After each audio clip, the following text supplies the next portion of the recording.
Tantor Audio, a division of Recorded Books, presents The Alien's Future by Ella Maven, narrated by Heather Costa and Jeffrey Kafer. Chapter 1. Anna. I hadn't signed up for this. I was a librarian from a small southern town with limited social skills and zero self-defense strategies.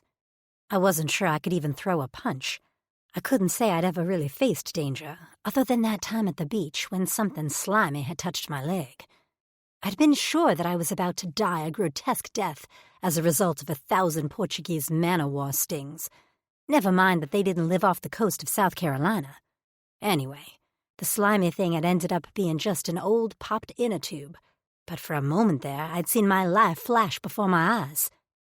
The last characteristic I would identify with was brave.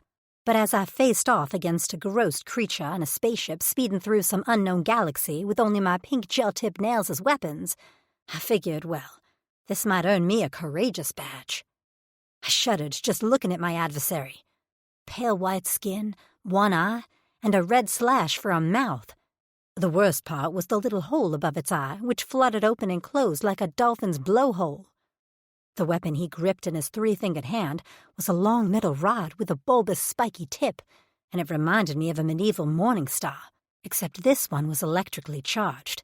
I'd heard the hum when he turned it on. The reason for my sudden bout of bravery? Trying to save the woman behind me who, frankly, was not helping the situation. She spewed profanities at Blowhole, who looked like he really wanted to zap us into oblivion. Outside the small porthole to my right, distant stars and closer asteroids whizzed by. I couldn't see Earth. Heck, I couldn't see Pluto. We were far away from the Milky Way. What was I even doing? Even if I bested this alien thing, there were at least half a dozen more behind him with similar weapons. If I managed to miraculously fight them all successfully, what was my genius plan then? Pilot this ship back to my universe? "Hit me again, motherfucker, I dare you!" Pottymouth yelled over my shoulder. I knew I shouldn't have been judging her cursing, but I was most likely delirious. My brain had already begun disassociating from terror, hence my reminiscing about the beach. We were both clad in plain gray shift dresses, made of some weird slinky material, like a polyester blend, which I normally disliked. Why was I thinking about fabric now? "Obey," Blowhole said. Behind that slash of a mouth was a jagged row of crooked teeth. I assumed they were teeth. I couldn't be sure because they were gray and pitted like the moon. Pottymouth had an injured wrist because she'd woken up screaming and thrashing. She'd cracked her hand on the metal walls of the ship and then wailed louder. Time was hard to keep track of, but that had to have been a day ago. Or maybe it was hours. I didn't know. I'd fallen asleep under my weighted blanket in my townhome after watching Friends reruns and woken up here with no memory of the journey. The only clue was a needle prick in my arm. There were 2 other women on the ship, too, but they were past the point of protecting. They were no longer alive. Just remembering their still bodies had my eyes stinging with tears. I'd kept hoping they'd wake up, but as their skin dulled and their bodies stiffened, it had been apparent that whatever the aliens had given us to put us to sleep in order to snatch us from Earth and put us on this godforsaken ship was just a little too permanent for them. If kidnapping Earth women turned into a habit for Blowhole and his buddies, they might want to work on the dosage. To be honest, Pottymouth wasn't looking too good either. Her breathing was labored, and her skin was turning a gray color. She could barely stay on her feet, and her words were beginning to slur. Maybe the only reason I was bothering to protect her was because I was terrified to be the only one left with these things, which made me feel like a horrible person. But my sympathy was pretty well used up on myself at this point. I didn't have much for anyone else. Pottymouth had shuffled her way toward the cockpit, so we were in front of a panel of lights and buttons. A pilot sat off to the side, but he had no weapon and his hands were clenched on a U-shaped steering apparatus. His one eye was wide, shifting between us and the screen like he was a distracted father driving with his toddler in the car. Through the large front window of the ship loomed a massive planet, atmosphere swirling with greens and blues and turquoises. I might have thought it was pretty if I were, back on Earth watching a NASA report and not seeing it up close and personal. I hadn't bought tickets for this space adventure. Blowhole jabbed his weapon at us. The ship lurched and the weapon missed my side by an inch. Pottymouth gave a weak scream and collapsed. Her eyes fluttered shut, her chest heaved, and a distinct rattle burbled from her throat. Shoot, shoot, shoot! If I wasn't mistaken, she was a goner like our other two companions. I turned to face Blowhole, and his eye narrowed on me. I was alone with these things, and I risked a glance out the front window. We were speeding toward the surface of that strange planet. Despair swamped me, just as Blowhole came at me again, his pudgy arm held high, weapon aimed to smash into the side of my head. I crouched into a ball, arms cradling my head. Crash! Hiss! Alarms blared, lights flashed. I peeked through my fingers to see said electrically charged weapon smashed into the ship's console, where the controls were. Blowhole and his friends were emitting high-pitched shrieks of panic as the ship rocked, then rolled. Then the entire spacecraft pitched forward, hurtling toward the surface of the looming planet at a rate that seemed lethal. For a moment I stared helplessly at the ship's glitching front monitor, which showed the fast-approaching planet. This was it, wasn't it? No way in hell was I surviving this. But then my spine straightened. No, I didn't want to die. I wanted the chance to get back to Earth. I wanted to taste strawberries again, be with a man, laugh with friends. I wanted to live, and I was going to do it, or at least give it my best college try. None of the Blowhole aliens were paying attention to me, too focused on squeaking and wailing and pressing ineffectual buttons on the busted console. I leaned down and pressed 2 fingers to Pottymouth's neck. I couldn't feel a pulse. I placed my hand on her head, said a few words in mourning, and scrambled backward. The ship wasn't large, a black room where us humans had been kept, a center area, and then the cockpit. I fell on my knees twice as the ship undulated like a roller coaster. I hurled myself into the back room and glanced around frantically for any way I could secure myself to possibly survive this crazy crash. I didn't have much hope, but maybe there was a chance we'd plop in an ocean, all calm-like, if the planet even had oceans. A deafening bang sounded off to my left, and the entire ship rocked, taking my feet out from under me and sending me sliding headfirst into the side of the ship. My head hit metal with a crack, and pain exploded in my skull. My vision dimmed, and I fought for consciousness. If I went under now, then this was all over. My arms flopped like wet noodles, and my legs wobbled like jelly. What had caused that bang? Maybe the engine had blown. Did this thing have an engine? Whatever. I was pretty sure it had been an explosion, which did not spell good things for my future. I managed to get onto my hands and knees and lifted my throbbing head. Focus, Anna. In front of me was some sort of metal chest. I remembered now that the Blowhole things had unlocked it to provide us with our shift dresses. It was huge, about the size of a love seat, with strong metal clasps that locked the lid in place. I crawled toward it, sliding along the way as the ship continued to lurch. I unhitched the clasps, lifted the lid, and hauled my body up and over the edge. After landing on piles of soft material, I let the weight of the lid drop, plunging me in darkness. The locks clicked into place, and I began to twist, surrounding myself with the fabric, hoping it provided some sort of barrier for when this whole ship hit something solid. I huddled in my cocoon of fabric, my eyes squeezed shut, and dreamed of strawberries. That was the last thing I remembered, before my entire body jolted, pain streaked through my limbs like wildfire, and my brain blanked out. When I next opened my eyes, I thought I'd gone blind. I saw nothing but inky black. My head throbbed viciously, every muscle ached, and I was pretty sure I'd broken a few fingers. Maybe a hip. Did I still have a spine? I blinked and tugged at the thick wrapping around me. A light pierced through the material, and I froze. Was this it? Had I died? Was I seeing the light? I inhaled and smelled fresh air. Vegetation. The lid of the chest had cracked open, which was a good thing, because I hadn't contemplated how I was going to undo the latches from the inside.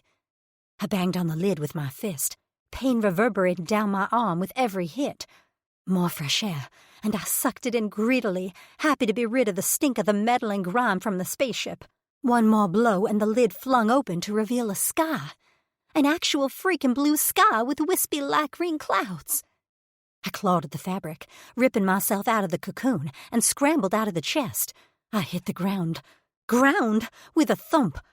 I stared down at the soil, which looked a bit like chunky matcha powder, and sifted the dark green dirt through my fingers.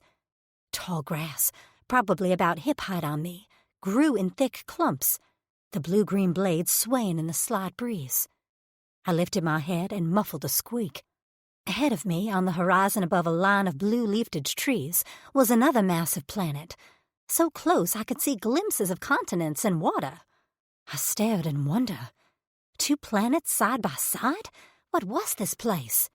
To the right of me, a massive orange sun beamed its rays, warming my skin through the thin fabric of my dress. The smell of this planet was different than Earth.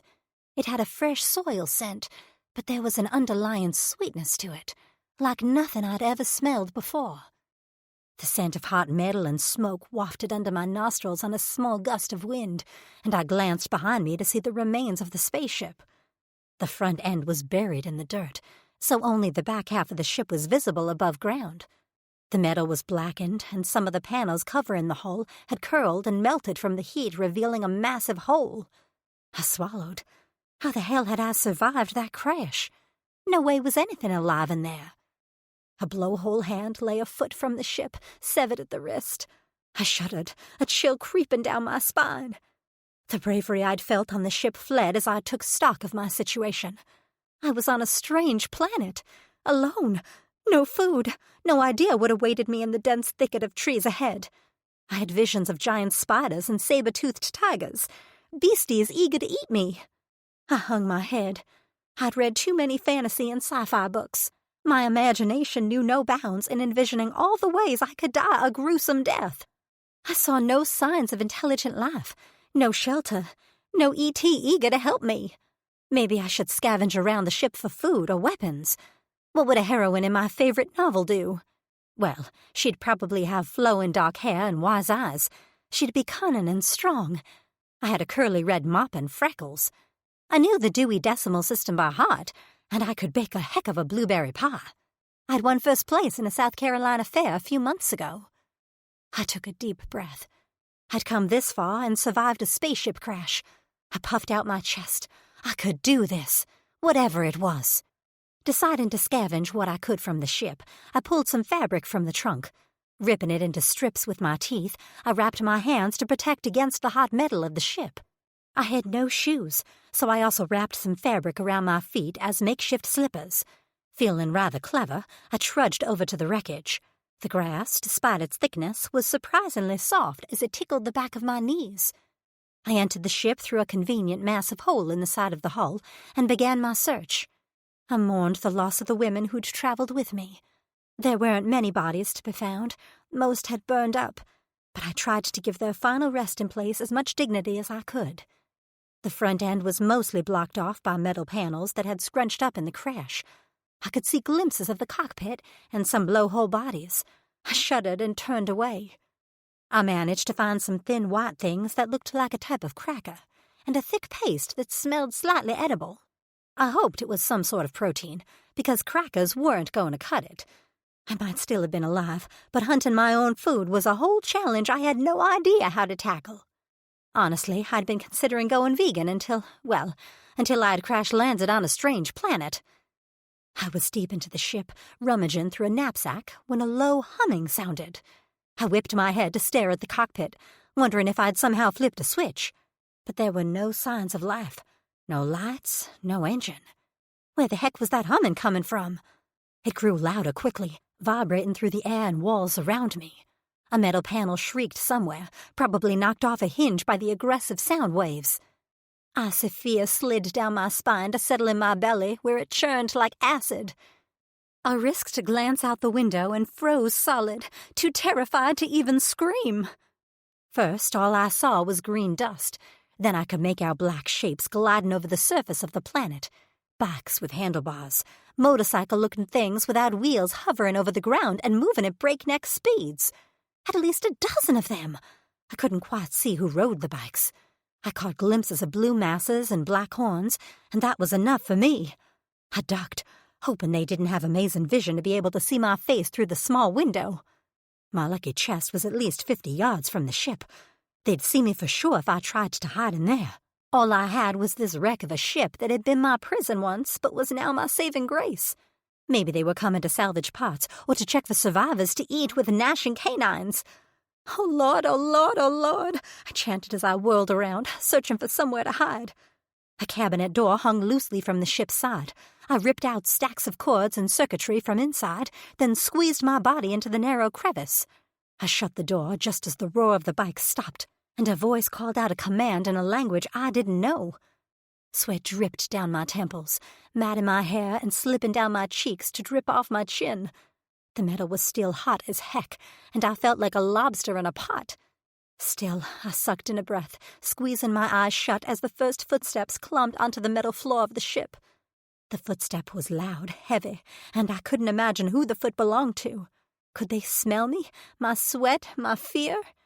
More footsteps followed, along with deep voices and a low tiskin sound that might have been laughter. I jerked with each thump and scrape as they searched through the ship. Footsteps approached my hideout, and I opened my eyes, wishing I'd grabbed a weapon before hiding in here. Where was that medieval morning star when I needed it? A large shadow stepped in front of my hiding spot, blocking the light filtering through the crack in the door. I held my breath as the shadow stopped. I heard a deep inhale, and then a rumbling voice. I began to shake my head because I knew what was next. I just knew. And that was when the door to my hideout ripped open. My eyes landed on a blue, scaled abdomen stacked with muscles, then traveled up a broad chest darkened with scars and patches of darker blue scales. It looked almost like cerulean camouflage.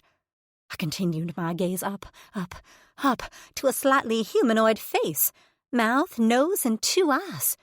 But he had no hair, and sticking out from each side of his blue-scaled head were 2 black horns, corkscrewed into fine points that looked sharp enough to slice me in 2.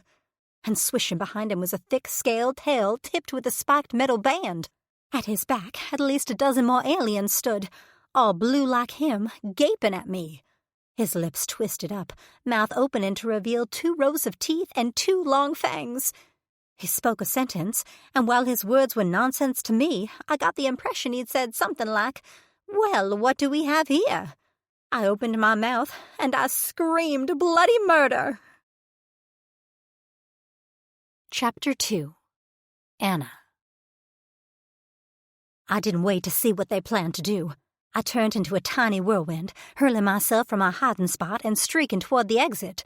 I must have taken them by surprise, because for a few precious seconds, none of the big blues moved. Then one of them barked a sharp command, and the blues closed ranks, blocking my exit with their massive bodies. I screeched to a halt and searched desperately for an alternative escape route, but I didn't get anywhere. Suddenly, I was airborne, as a hand around my throat lifted me off my feet and squeezed painfully. I kicked my legs as one of the blues held me up to his face, narrowed black eyes studying me. I gasped for air, but the more I struggled, the tighter he gripped me. Heart pounded in my ears. I went limp because, well, I was tired. I was no CrossFitter, okay? I took casual walks 3 times a week so I could indulge in cookies when I felt like it. I hadn't prepared my body for life on a hostile planet. When I stopped my flailing, his grip loosened a fraction so I could suck in some air. As the alien studied me, I studied him back. His black shiny hair was shaved on the sides, and the top pulled back into a ponytail at his crown. Rows of gleaming rings pierced the scaled flesh of his prominent brow, where a human's eyebrows would be. Other than the top of his head, he was hairless, scales chipped and scarred all over his body, which told me he'd seen some things. But what I absolutely did not like, the thing that had me frozen in shock and fear, was the disdainful curl of his lip and the way he regarded me like I was prey. All the blues wore matching red-colored metal armbands on their biceps with a symbol carved into them, except the one who held me. His metal band was thicker and rimmed in gold, which made me think he was some sort of leader. They wore dark pants held in place over their tails by a backwards belt-tap thing, and large black boots on their feet. No shirts, although a few wore ragged vests in the same material as their pants. What curdled my stomach and had me whimpering in terror was that all of them watched me with the same hungry look as their leader. All but one. He stood off to the side, one of the largest of the group. His arms were crossed over his chest, fists clenched. His cheeks were pierced so little metal spikes stuck out of his flesh like artificial dimples. His horns, unlike some of the other blues, were intact and not chipped, and his eyes didn't peruse my body like I was Sunday brunch. He watched me carefully, his gaze locked on mine and his muscles tight. Instinct kicked in, and I began to struggle again as my head swam. Please, I gasped, and I wasn't sure who I was asking, Ponytail or Dimples, but I could barely breathe with the tightening fingers wrapped around my throat. My lungs burned, and I kicked my legs one more time as I tried to suck in air. The hand released, and I fell to the floor, my knees buckling so my butt smacked hard on the metal. I cried out, and a low growl reached my ears just as that damn hand was back, this time gripping the front of my shirt and tugging, undressing me. I went back into wildcat mode. No way was I getting naked in front of these very big and very male aliens. The hand succeeded in ripping my dress down to the middle of my breasts. I whimpered as his middle claw scraped my skin like a hot poker. Red blood bloomed in a vertical line. I flinched away, dislodging his hand, and tried to hold the torn scraps of my dress together as I braced for a blow. It never happened. A shadow fell over me, and I went still. Standing above me was Dimples, his feet braced on either side of my body. His hands were clenched at his sides, tail flicking behind him so it made angry swishing sounds on the metal panels. I didn't move. There was nowhere to go, and something told me Dimples was different. He didn't yell or shout, but he spoke low, terse words to the leader. Eventually his fists unclenched, his palms out in supplication. Ponytail glared at me, black eyes promising some sort of retribution. But then he jerked his chin at Dimples in a sharp nod. He turned on his heel and brushed past the line of blues to exit the ship. They followed him, a few glancing backward at me and throwing Dimples scowls. I stayed huddled at Dimples' feet. I didn't know if he could be trusted, but I didn't have many options here. I could make friends. Maybe. Slowly I reached up and placed a hand on his thigh. His chin dipped, and he pierced me with a fierce, heated look before dropping to a crouch. He still towered over me, even perched on the balls of his feet. I was only a few inches over 5 feet, and this guy must have been close to 7 feet tall. His face was well-formed, deep-set eyes, full lips, and high cheekbones. His hair was a wavy mass of black, curling around his ears and horns. I couldn't believe I was considering him handsome, but he was. Blue scales, horns, tail, and all. He wore no shirt, and now I could see the symbol on his armband, which matched the rest of his group, was a black teardrop. From his belt, he unstrapped a small bottle. He popped the cap and handed it to me. I sniffed it, eyeing him. It had a faint vinegar scent. I frowned at him. Was he drugging me? I shook my head and tried to hand it back to him. His brows dipped, and he pushed my hand back toward me. I tried again to hand it to him. Finally, he snatched it from me and tilted his head back to let a few clear drops from the bottle fall on his tongue. Then he held it out to me, one nubbed brow lifted like, "See, it's fine." I salivated at the idea of a drink. I didn't know what the liquid was, but I was dying of thirst. Maybe it was their form of water. I didn't think much else could go wrong, so I took it from him. I inhaled sharply, gathered my courage, and took a gulp of the liquid. The texture was odd, a bit thicker than water with a slight vinegar aftertaste. But it still satisfied me in the way water did. I took another sip, and then another, before handing it back to him. His lips turned up into something of a smile. A kind one, not the cruel one like his leader had. God, he was handsome. Those black eyes turned warm, swirling, and I realized they weren't actually black. He had a very dark purple iris surrounding his pupil, and around that was only a thin edge of white. He lifted his massive 5-fingered hand, fingers topped with sharp black nails, and I flinched, remembering the other blue hand that had stolen my breath and tried to take my clothes. He paused, and his jaw clenched. He dropped his hand, anger replacing his concern. Great. Now I'd pissed off the one good thing that had happened to me during this entire mess. "I'm sorry," I said, and he cocked his head. I didn't think he could understand me, but maybe my tone would convey what I wanted to say. My voice was low and rough. I didn't talk much under ordinary circumstances, and now it was scratchy from screaming and near strangulation. "Thank you for, preventing Ponytail from taking my clothes. I mean, maybe you're not really nice and you're just delaying the inevitable, but it was nice all the same." I bit my lip. "Are you nice, Dimples?" My eyes burned, and shoot, I just realized I hadn't cried yet. Not when I woke up on the spaceship, not when the ship crashed, and not when the leader had his fingers wrapped around my throat. But now, with the Dimples offering me something to drink and protecting me from having my clothes ripped off, a sob left my throat, blubbering and ugly. I cradled my head in my hands as arms encircled me. He lifted me, making a small chiding sound with an under-the-breath murmur. Ch-ch-ch. I glanced up to see he was carrying me out of the spaceship, toward the rest of the Blues waiting on their bikes. For a moment, I thought about fighting and trying to get away, but that seemed fruitless.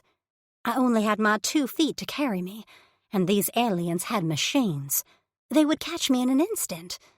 No, I decided my best course of action right now, it was subject to change, would be to go quietly, observe, and play nice. I didn't get a good look at the box before he straddled the gleaming black seat and settled me in front of him, one strong arm wrapped around my waist. There were no wheels, just 3 giant circular discs parallel to the ground. He flipped a switch, and the bike roared to life. Those discs pushed out air like uber-powerful leaf blowers, sending their dirt swirling around us, and we rose slowly until we were about 10 feet from the ground. Grass blew around us from the force of the air elevating the box. The leader at the front lifted a hand, and then we were off, speeding over the landscape. Dimple's arm held me tight, while the rest of the Blues watched us carefully out of the corners of their black eyes. We rode for what felt like hours, until the sun began to dip below the horizon and the air began to chill. I huddled back into Dimples, needing his warmth because the dress I had, now ripped, didn't offer much insulation. I tried to stay awake. I really did, but the bike's vibration, coupled with the heat from the big blue body, lulled me into a sense of safety, no matter how false. I closed my eyes and let the rumble of the bikes be my lullaby. Tark.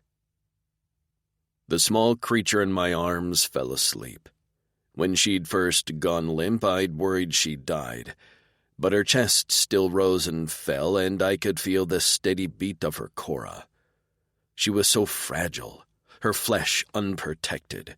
No scales, no nothing.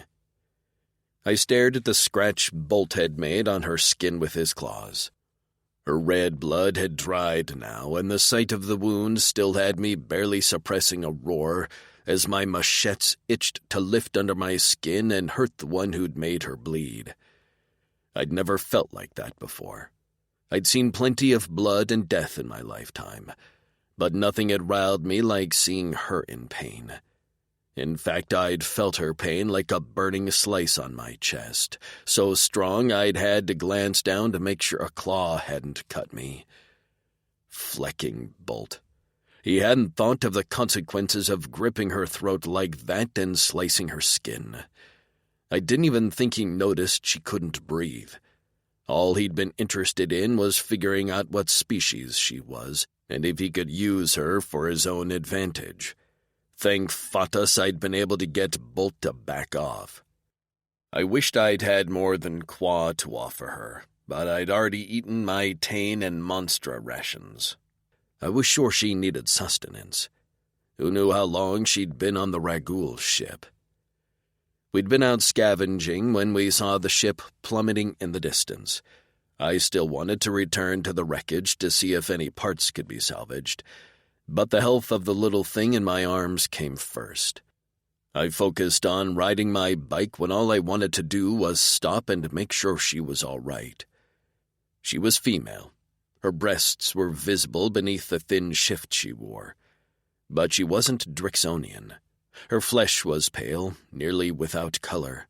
She had no tail or horns, and I doubted she had machetes or she would have used them to defend herself. But she was fascinating. Vivid red hair sprouted from her head in an interesting twisty pattern.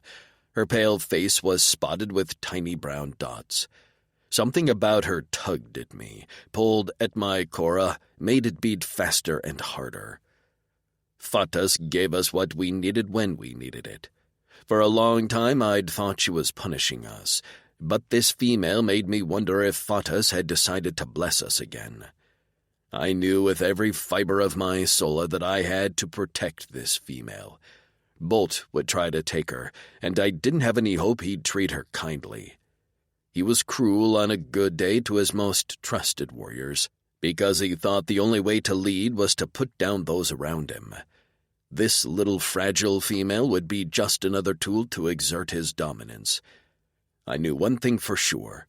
I couldn't let him use her. By the time we arrived back to our home, the permanent camp of the Black Blood Clavas, all that was visible from the sun's rays were a few streaks of orange on the distant horizon. I glanced over at Corn, the twin planet of Torin and our homeland. I dipped my head in reverence, as I did every night. One day I vowed to return there and help rebuild the Drixonian civilization. It seemed an impossible wish, since Drixonian females were gone, extinct. They all died, along with most of our elder males, in the virus that struck our species 150 sun cycles ago. I glanced down at the small female in my arms. There was no way this little thing could be bred, not by a Drixonian cock, not for Drixonian young. The horns alone would rip her apart. Drixonian women had special wombs and birthing canals to protect them during labor. On planet Torn, our home was on the northwestern coast of the continent Jasper. Many other Clavises made their home on the western half of the continent, and while we used to be friendly with many, Bolt had managed to make enemies. To keep our Clavis safe, we'd built up walls with thick lumber, and the only entrance was a large gate which swung outward. 2 of our younger warriors heard our bikes and opened the gates. As we passed, they stared at the bundle in my arms, and I glared back. We parked our bikes in the garage where more warriors greeted us. Everyone had a job here, and those who showed mechanical skills were in charge of the bikes. They were serviced every rotation, because it was really the only thing of value we had. Well, until we found this female amid the wreckage of a Ragul cargo ship. Bolt wasted no time. Immediately after dismounting his bike, he strode toward me with fierce determination, his second and third in command and step behind him. I stood my ground, the female in my arms still fast asleep. Or maybe she was only pretending to be. Her breathing had changed slightly, but she hadn't moved. I adjusted her in my arms and tucked her face into my chest. She fit perfectly, her body warm and the softest thing I'd ever felt, even softer than a wolf club's fur. And her smell. It heated my blood, made my head spin. As Bolt approached, I willed myself to keep my machettes lowered. I'd almost raised them in the ship, and that would have been the worst thing that could happen. Raising my machettes to Bolt, our Drexel, would be considered a challenge, one he'd relish. He'd been waiting for an excuse to take me out. Ever since Goopa's death, I hadn't bothered to hide my disdain for Bolt, and he'd noticed. Yesterday, I would have welcomed the challenge. But now I had a new mission, and that was protecting the female in my arms. I had to be smart. "She sleeps?" he asked, eyes hungrily taking her in. "If she survived that crash, she's probably injured," I said. "Do you think we should have Shep look at her and then let her rest?" I forced out the question with effort when the last thing I wanted to do was ask him permission. But I had to make him think this was his idea. Even now, most of the Clavis watched us carefully, waiting for a sign of weakness from Bolt, a sign of aggression from me. We weren't known for civility. Bolt, to his credit, wasn't stupid, and he knew what I was doing. But there was no rush. She was ours, and she wasn't going anywhere. He could wait until she healed some to do whatever it was he wanted with her. He knew the Ragul were most likely working for the Old Donny, and this human female was for them. I wouldn't put it past him to sell her to our enemies. Of course, I would never let that happen. But he didn't know that. Yet. He sniffed, puffing out his chest. "Take her to Shep. Let me know when she wakes." I nodded and strode off quickly before Bolt could change his mind. The only reason he was letting me do this was because I often helped Shep. Shep was the healer, and I was the one who tinkered with his machines and made sure they worked. He was the oldest of the Black Bloods. He remembered females and even had had a mate before she died in the tide of sickness that took 3/4 of our species, and our only way to repopulate. The rest of us in this Clavis had been infants or small youth, with no memories of the breasts from which we suckled. Shep, as one of the last elder males alive and our healer, was given special privileges. Other than Bolt, he was the only one who had a private living space. We'd built him a small hut away from our barracks. I called Shep's name as I entered his front door. He had his back to me and was stirring something on his stove. He also had the privilege of not having to eat the meals provided by our cooks, which had questionable taste on a good day. Shep could make his own and often shared with me. "Find anything interesting?" he asked without looking at me. "You could say that," I said. He sprinkled in a few spices and tested the broth in his pot. "Oh, yeah? Yeah. See for yourself." He turned around with a grin on his face. When he saw the bundle in my arms, his mouth went slack, his eyes widened, and his face paled. He blinked a few times and then grabbed blindly for his cane. Long ago, his left leg had been smashed during a bike crash, and by the time we'd had access to medis, it had been too late to repair. He shuffled toward me in his uneven gait, his gaze never leaving the female. Finally, his chest heaved and his voice shook as he pointed a shaky finger to his back room, where he kept all his healing supplies. "Take her there." I strode to the private back room of his hut and laid the female on a cot in the corner. Moments later, Shep followed on a quick hobble, his cane thudding on the hard ground. He didn't speak, and I didn't interrupt him as he went to work immediately, scanning her vital signs and smearing healing ointment on her cuts. He wasn't being conservative with his supplies, like he usually was for the rest of us. Since our uprising against the Old Donny, healing supplies had been scarce. While we were able to free ourselves from the Old Donny rule, we didn't defeat them. They still lived and hoarded the medicine and technology. We had free access to the fuel deposits on planet Torin, but that was about it. Everything else had to be salvaged or stolen. After the uprising, the remaining Drixonian males, all transported from Corin to Torin, separated into clavises and each elected their own Drexel to lead. Before, we used to live prosperously on planet Corin. Shep had told us about our females, how they ran our home planet, organized the farming seasons, birthed our sons and daughters. They were revered, respected. Drixonian males were the warriors. We defended our planet successfully, but sickness couldn't be cured with our weapons and muscles. When our females fell ill and died from an unknown virus, Drixonian civilization fell apart. That was part of the reason we'd been so ripe for the Old Donny to exploit. We'd lost all direction, and our once virile libidos fell silent. Some males could coax their cocks to wake with other males, but they were rare. Shep's voice captured my attention. "She is a human," he said softly, reverently, his hands barely skimming her hair as he placed the scanner back on his instrument table. His watery eyes met mine. "She's from a planet called Earth, 2 galaxies away." A human. I'd heard of humans, but I'd never seen one and hadn't ever expected to. I sucked in a breath. "Are you sure?" He nodded. "I've never seen one, but I have heard of them. My scanner confirmed her species.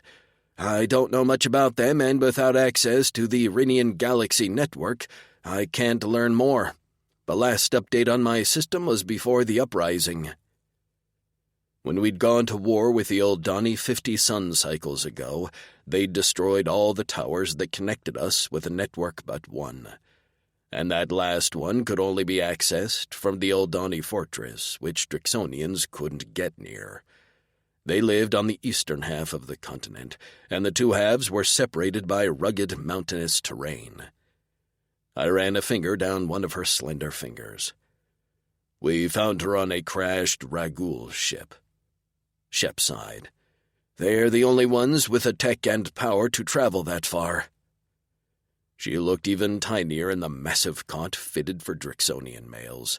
Her pale skin shone in the bright solar bulbs of Shep's workroom. Her feet were so small, toes shorter than my littlest claw. Why would they have a human on their ship? Shep ran his hands through his graying hair and sat down on a stool. He fiddled with the end of his cane. "Before Bolt cut off contact with our allies, I heard rumors that the Old Donny were collecting females of various species. For what? I don't know." My hands curled into fists, and I barely suppressed a growl. The Old Donny were elitist. They considered themselves the pinnacle species despite their many weaknesses. The only reason they'd want other species was the very reason we rebelled against their rule. They were conducting experiments on living beings. Raguls, well, they'd do anything for the right price, and the Old Donny had enough wealth to get the Raguls to do their bidding. My blood pumped hot, and I felt my lips curl into a snarl as I imagined the Old Donny's hands on my female, poking her, violating her, cutting into her soft skin, causing her pain. A hand landed on my shoulder. I glanced up to see Shep standing above me, his brow furrowed. "Calm yourself, son. She's safe now." "Is she?" I growled. "Bolt already seeks to use her in any way he can to benefit himself." "Did she get these from the crash?" He pointed to the blossoming splotches of blue and purple that had begun to appear on her skin. "What are those?" I asked. "Injuries. Blood pooling under her skin. Blood!" I roared, jerking to my feet. "Will she live?" He held up a hand and snapped. "Tark!" I willed myself not to punch a hole in his wall. "Explain," I barked. "Will she live?" Shep was not amused with my tone. His eyes narrowed. "Sit and calm yourself. Yes, she'll live." I sat with a thud, dropping my heavy fists onto my thighs with a smack. I bit the inside of my mouth, tongue flicking at my piercings to keep myself from talking. "Humans have all their bloodlines right under the skin. They bleed easily, and if they are hit or squeezed, these bloodlines will rupture, spilling blood under their skin before they repair. It is normal, although painful." My gaze drifted down her body, taking in the multiple marks all over her skin. Then I took in the bruising at her throat, marks in the shape of fingers, and the thin scratch between her breasts which had drawn her blood. I leapt to my feet as my Cora slammed against my ribs, and a rushing sound roared through my ears. Bolt had done that. He had marked her, spilled blood from her body. At the time, I'd felt an echo of her pain in my body, like fingers around my throat, the scratch of his claws down my chest. "That is from him," I told Shep, pointing at her neck. My voice was something I didn't quite recognize. "He held her off the ground by her throat. I will kill him for that." Shep sucked in a breath, but I kept going. "I will kill anyone who spills her blood, no matter the cost." Chapter 3. Tark. Shep used some of our precious medis to fix the little human's broken wrist, fade her bruises, and closed the scratch on her chest so it was no longer visible. He explained how fragile the bones of her species are, and I wondered what life was like on her home planet that she could live this unprotected with her soft skin and thin bones. Shep said she had reached maturity and was old enough to birth children, but yet she was so small. I sat by her bedside, holding her hand. Shep had dimmed the lights, and he now sat across the room, his eyes heavy, sipping some of our spirits. "When I said she was safe," he said into the stillness of the room, "I meant for now, here in my hut. But out there—" He gestured with a loose hand as the spirits were beginning to get to him. "Not so much." He leaned forward. "You know what I've always said? She is all." I recited back to him. It was the lesson he'd drilled into me since we worked as muscle and law enforcement for the Oldani, and he was my captain. I wished more than once that he'd been the black blood Drexel, but Shep hadn't wanted to fight. So Bolt had taken over instead, and our clan had steadily been declining in worth and values since. Goopa's death had been the end of my loyalty to Bolt. The younger Drexonian hadn't been ready for a single mission, but Bolt had sent him anyway. He'd been captured and killed by a Rysar clan. I'd been furious at the loss of a promising young warrior. Every life was precious for our dying species. Shep smiled and nodded, relaxing. "Correct, Tark. She is all. Females are the priority. As long as she's alive on this planet, she will be wanted by those who wish to use her. She's managed to survive this long, which is no easy feat. But this planet is a whole other set of challenges. She needs a protector. That will be me." I watched her face and noticed her eyeballs moving beneath her eyelids. Her chest hitched before evening out again in deep breaths. "You must stay away," he said quietly. I glanced up at the male I respected the most.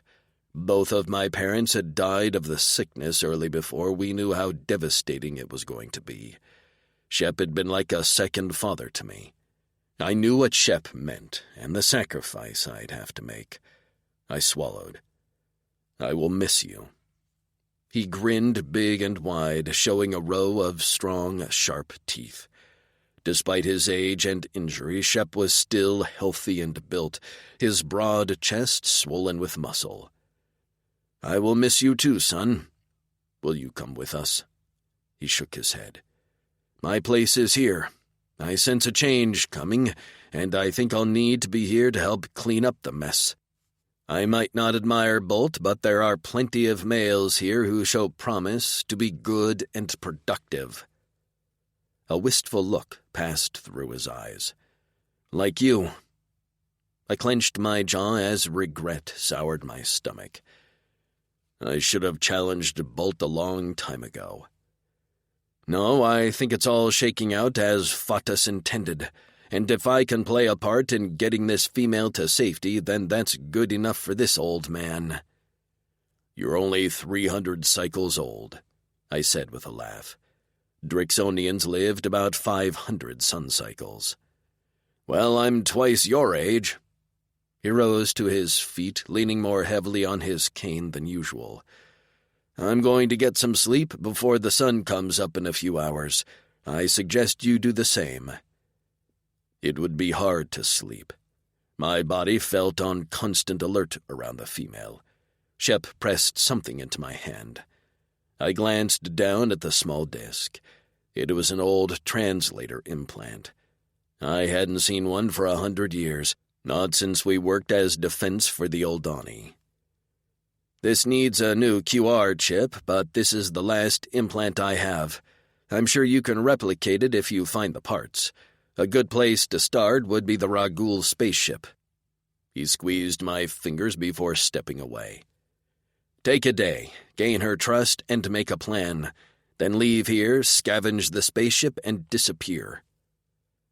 I closed my hand around the translator and then slipped it into the secure pouch in my pants. I rose and clasped my hand around the back of his neck. She is all. Although I pretended not to notice, Shep's lips quivered slightly when he clasped my neck and touched my forehead to his with a quietly whispered, "She is all." He left the room to retire to his cot, and I leaned on the side of the bed where the female rested.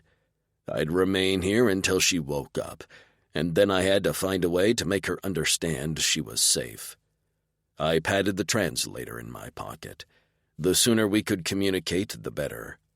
I crossed my arms on the bed, rested my chin on my hands, and waited. Anna. I woke slowly, struggling with consciousness, like I was swimming my way to the surface of a deep pool. I blinked, my eyes finding a wooden beam ceiling and light streaking in through a round hole in the far wall. The primitive structure stood in direct contrast to the machines in the room around me. Monitors and devices, tablets, small cylinders that looked like external thermometers from back home. I was laying on a massive bed, the material beneath me soft. How were they powering all these things? I didn't see wires or electrical outlets. Batteries? Solar power? I took stock of my body. The last thing I remembered was falling asleep on the bike with Dimples. My body stiffened. Where was he now? Was I safe? I struggled to a reclining position, elbows under me, and turned my head to the left. A massive blue body was hunched on a chair, his head resting on folded arms on my bed, fast asleep. I could tell it was him by the tousled hair and shapely horns. Shapely? Really, Anna? The beautiful black ridged corkscrews emerged from his head above his ears and stuck straight out either side. He'd have a hard time fitting through doorways on Earth. I leaned back to get a look at his face and rest. His full lips looked soft, and that furrowed, nubbed brow was now smooth, no evidence of tension. I'd figured all aliens looked like those blowhole guys, but this one was something else. Similar musculature structure as humans, 2 legs and 2 arms. Well, and then there was that tail. Even now in sleep, the end twitched back and forth like a cat's. Maybe he was dreaming. Speaking of dreaming, was I dreaming? How was any of this real? Were humans that backward with technology that we had no idea this kind of space travel was possible, and life forms such as the one slumbering before me existed? I didn't feel insane, but maybe that crash had made me hallucinate. Needing to prove to myself this was real, I gently touched one tip of his horn. I'd barely brushed it with the pad of my index finger when his head jerked up. Dark eyes immediately open and alert. No signs of sleep on his face anywhere. Tang, that was some SEALs-type stuff. I gasped and yanked my hand back. "Sorry," I said, wincing. Sorry to touch you without consent." His eyes softened, and those full lips spread into a smile. His hand lifted, and this time I didn't flinch away as he cupped my cheek. "Ch-ch-ch," he said in that weird chant he'd done earlier. I wondered if those were words or some sort of comfort sound. Either way, it worked, because I felt my body relax. He wasn't ripping off my clothes or hollering for his friends to come ravage me. Or eating me, which could have been a possibility with the size of those fangs in his mouth. But he definitely, most definitely was real. From his horned head down to his massive booted feet. He patted my cheek and then murmured some soft words before retreating to a small table in the corner of the room. He seemed to be preparing something on a slab of wood. He glanced over his shoulder at me continuously, and in minutes he was back. On the slab of wood was, well, I assumed it was food. Seeming to remember the drink incident from yesterday, he picked up a hunk of what looked like a pink fruit and opened his mouth to sample it first. I was supposed to be paying attention to him eating, making sure whatever he ate wasn't poisoned, but I got distracted by his tongue. In my defense, anyone would. His tongue was long and black and pierced with 3 separate little balls right down the middle. He placed the fruit there, and I actually found myself thinking, lucky fruit, like a crazy person. He chewed and swallowed. The tip of his tongue came out to lap up a bit of juice from his chin. From his chin. Heck, I figured his tongue could reach his own throat. Then, as if he hadn't just blown my mind, he held the plate of food out to me and gestured for me to eat. I stared at him. What was going on with me? I'd had one boyfriend in my life. One. We'd had relations one time, and it had hurt and been overall terrible. And then he'd dumped me. Tale as old as time, right? Frankly, I'd wondered if I felt attraction, because most men didn't do it for me. I'd thought maybe I was attracted to women instead, but that had also been a no-go. I focused on my library and my children's program curriculum, and life had been fine, if not a little boring. Now I was on a strange planet, and all I could think about was hiking up my metaphorical skirt for Dimples. And it wasn't just that he was hot and ripped with muscles and the owner of a long, agile tongue. He was kind. He'd prevented that ponytail jerk from ripping my dress off. He'd given me a drink from his own stash. He'd cradled me in his arms on that bike. And now he was feeding me while remembering my distrust from yesterday. Looking around the room, I also suspected he'd had a hand and heel in me, because my arms and legs were mysteriously absent of bruises. My hurt wrist barely even ached. The scratch on my chest? Gone. I had questions, so many questions, but my stomach rumbled, and I decided to take a moment with Dimples. I could pretend we were on a date, and the food he'd prepared was surf and turf. Who knew what the next hour would hold? I'd deal with what to do next after I filled my belly. I sat up, crossing my legs in front of me. Dimples was on the chair, hunched over, so we were mostly eye level with each other. I picked up a pink hunk of whatever it was and plopped it in my mouth. I chewed, expecting a consistency like watermelon, and instead got a feeling more like Jell-O. It had a sweet, pleasant taste, and I went back for more. There was also a purplish bread roll-looking thing that was good, kind of like a yeasty sweet potato. After that, he handed me a cup of liquid. "Qua," he said, with a jerk of his chin. It was the same drink he'd offered yesterday. I'd wondered if it was their form of water. Either way, my stomach hadn't rebelled against it, and most of all, it was cool and refreshing. I finished the cup and continued to pick among the food and munch on what looked appetizing. Dimples watched me patiently. He didn't eat any more, seemingly content to feed me. I tried to hold out food to him, because he must have needed a whole lot of sustenance for that big body. But he would squeeze his lips shut or lean back with a firm "nit," which I took to mean no. I wanted to call him something other than Dimples. I'd hoped we'd find a way to communicate soon, but name seemed like a good place to start. I placed my hand over my chest and said, "I'm Anna." For such a rugged-looking male, his face was very expressive. That ridged brow looked like bone, but moved like muscles. He cocked his head and reached his hand out, laying it softly over mine. The heat of his skin seared me. Anna," he said. Shoot, that didn't work. I shook my head and tried again. "Anna." He blinked. He mouthed something like he was trying out the sounds before he said, "Anna." I smiled and nodded, then gripped his hand in both of mine. The scales on his skin were smooth, like a snake's, but also a bit soft, like they had a sheen of velvet on top. Weird. I then pressed his hand to his chest. "You?" I asked. "Anna," he said. "Yeah, that's me. Who are you?" I tapped his chest over where I thought his heart would be. His nostrils flared, and for a moment I wondered if he didn't like that I'd touched him. But then he leaned in and said in a firm tone, "Tark." Holy sugar, did we actually communicate? "Talk," I repeated. If that was his name, it suited him. Strong. His breathing sped up, and he leaned into my touch, his eyes closing briefly before they opened. He'd flared in the swirling purple of his irises. "Tark," he said again, pointing to himself. Then he pointed to me. "Anna." I nearly burst into tears. Instead, I reached out and ran my fingers over that nubbed brow. His face was so human-like, and that was probably why I felt so safe with him. There weren't scales there.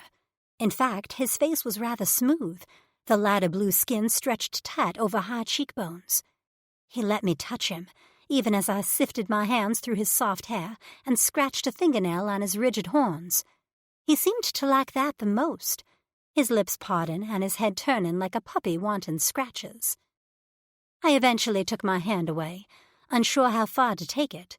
Maybe he had a wife or mate or little blue toddlers running around this place. I didn't know, and the last thing I wanted was some giant blue female to whack me. I ate some more, and when the food was finished, my fingers were sticky with juice. I stuck my thumb in my mouth to lick it off, but when I lifted my gaze to talk, I froze. He stared at me with hunger, and not creepy hunger like Ponytail, but longing hunger, like I was a coveted jewel among a pile of rubble. His chest heaved, and his tail lashed the floor behind him. Okay, maybe there wasn't a talk mate, because he murmured a few words, which ended with Anna, before he gripped my wrist softly, snaked out his tongue, and licked my fingers clean. I didn't move. I didn't make a sound. My heart pounded in my chest like a runaway train as he drew each finger in his mouth, that tongue swirling around my digits and dipping into the web in between them. His eyes were closed as he did so, and he made a rattling noise in his chest, almost like a purring. Color rose to his cheeks, darkening the skin there. I couldn't tear my eyes away from that tongue and the sight of my fingers disappearing in his mouth.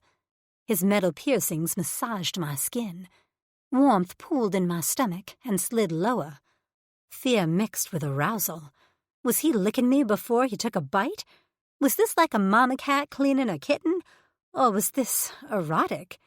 I didn't know, but for some reason, I didn't pull away or yell. My heart raced as sweat dripped down my spine. He pulled off my last finger with a pop. His mouth hung open, white fangs glistening, nostrils flaring in and out. His neck was corded, and his muscles taut, like he was barely controlling himself. A streak of concern flashed through me. He was so very, very male. If he wanted, he could take me. I wouldn't be able to fight him. But he didn't shove me on my back and push his way inside. No, he murmured my name, low and reverent, before he leaned in and began to clean my face with his tongue. Never in my life would I have thought a tongue on my chin and the corners of my mouth would be erotic, but then I never thought aliens existed either. Talk, with his talented tongue and sweet breath, was driving me to madness as he licked across my closed lips, the metal balls teasing the seam. My breasts felt heavy, while my hard and aching nipples pushed at the fabric of my dress. I shifted my legs, a small moan leaving my throat as my inner muscles throbbed with want. Talk heard my needy noise, because he froze. His eyes met mine inches away. My lips parted, and the rumbling in his chest deepened to a rough growl before he pressed his lips to mine. His tongue swept inside, and I lost track of everything. Who I was, where I was, I gave back as much as I could, running my tongue over those metal balls, drawing a groan from him. Heat streaked through me like wildfire in my veins. I clutched his shoulders, pulling him closer, and he stretched over me until I was on my back.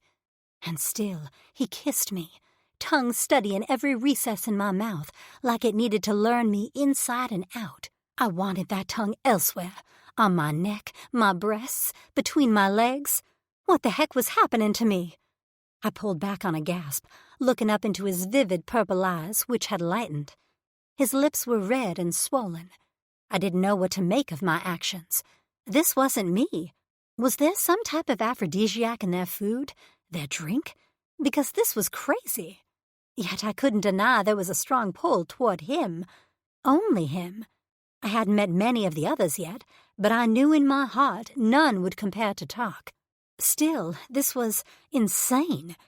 I'd crashed on a strange planet that I never knew existed, and been taken in by alien creatures that we'd never heard of. Was I the first person to make contact? If I ever made it back to Earth, I'd be in history books. Jumping the bones of the first alien I saw wasn't the right thing to do. I should have been focused on getting information and finding out if there was any way I could get home. Not this alien with a wicked tongue. With great effort, I shot him a weak smile and slid out from under him. I waited for the growl, a smack, but he let me go. He let me retreat to the far corner of the bed. He stayed hunched over, fists planted in the bedding. "I'm sorry, Talk," I said. I'm confused and scared." I tried to plead with my eyes for him to understand. His eyes had darkened again to almost black, and his expression was like thunder, his lips pressed into a strange line. He was probably angry with me, and the kicker was, I respected him even more for letting me have my space. A crash sounded in the other room, followed by a muttering voice, and I gasped as I craned my neck to see who it was. Talk didn't move, his gaze still steady on me, brow furrowed until I could barely see his eyes. Another blue walked into the room. This one was older, his dark hair streaked with white, his scales not quite as shiny. His face was lined with age, and he walked with a cane. He was handsome, though, very handsome, with a strong jaw and kind eyes. He stopped in the doorway, and I worried Talk was going to take his head off for interrupting us. But the older blue didn't look afraid. He looked amused, if anything. He walked right past Talk, as if the man wasn't exuding homicidal vibes, and approached me.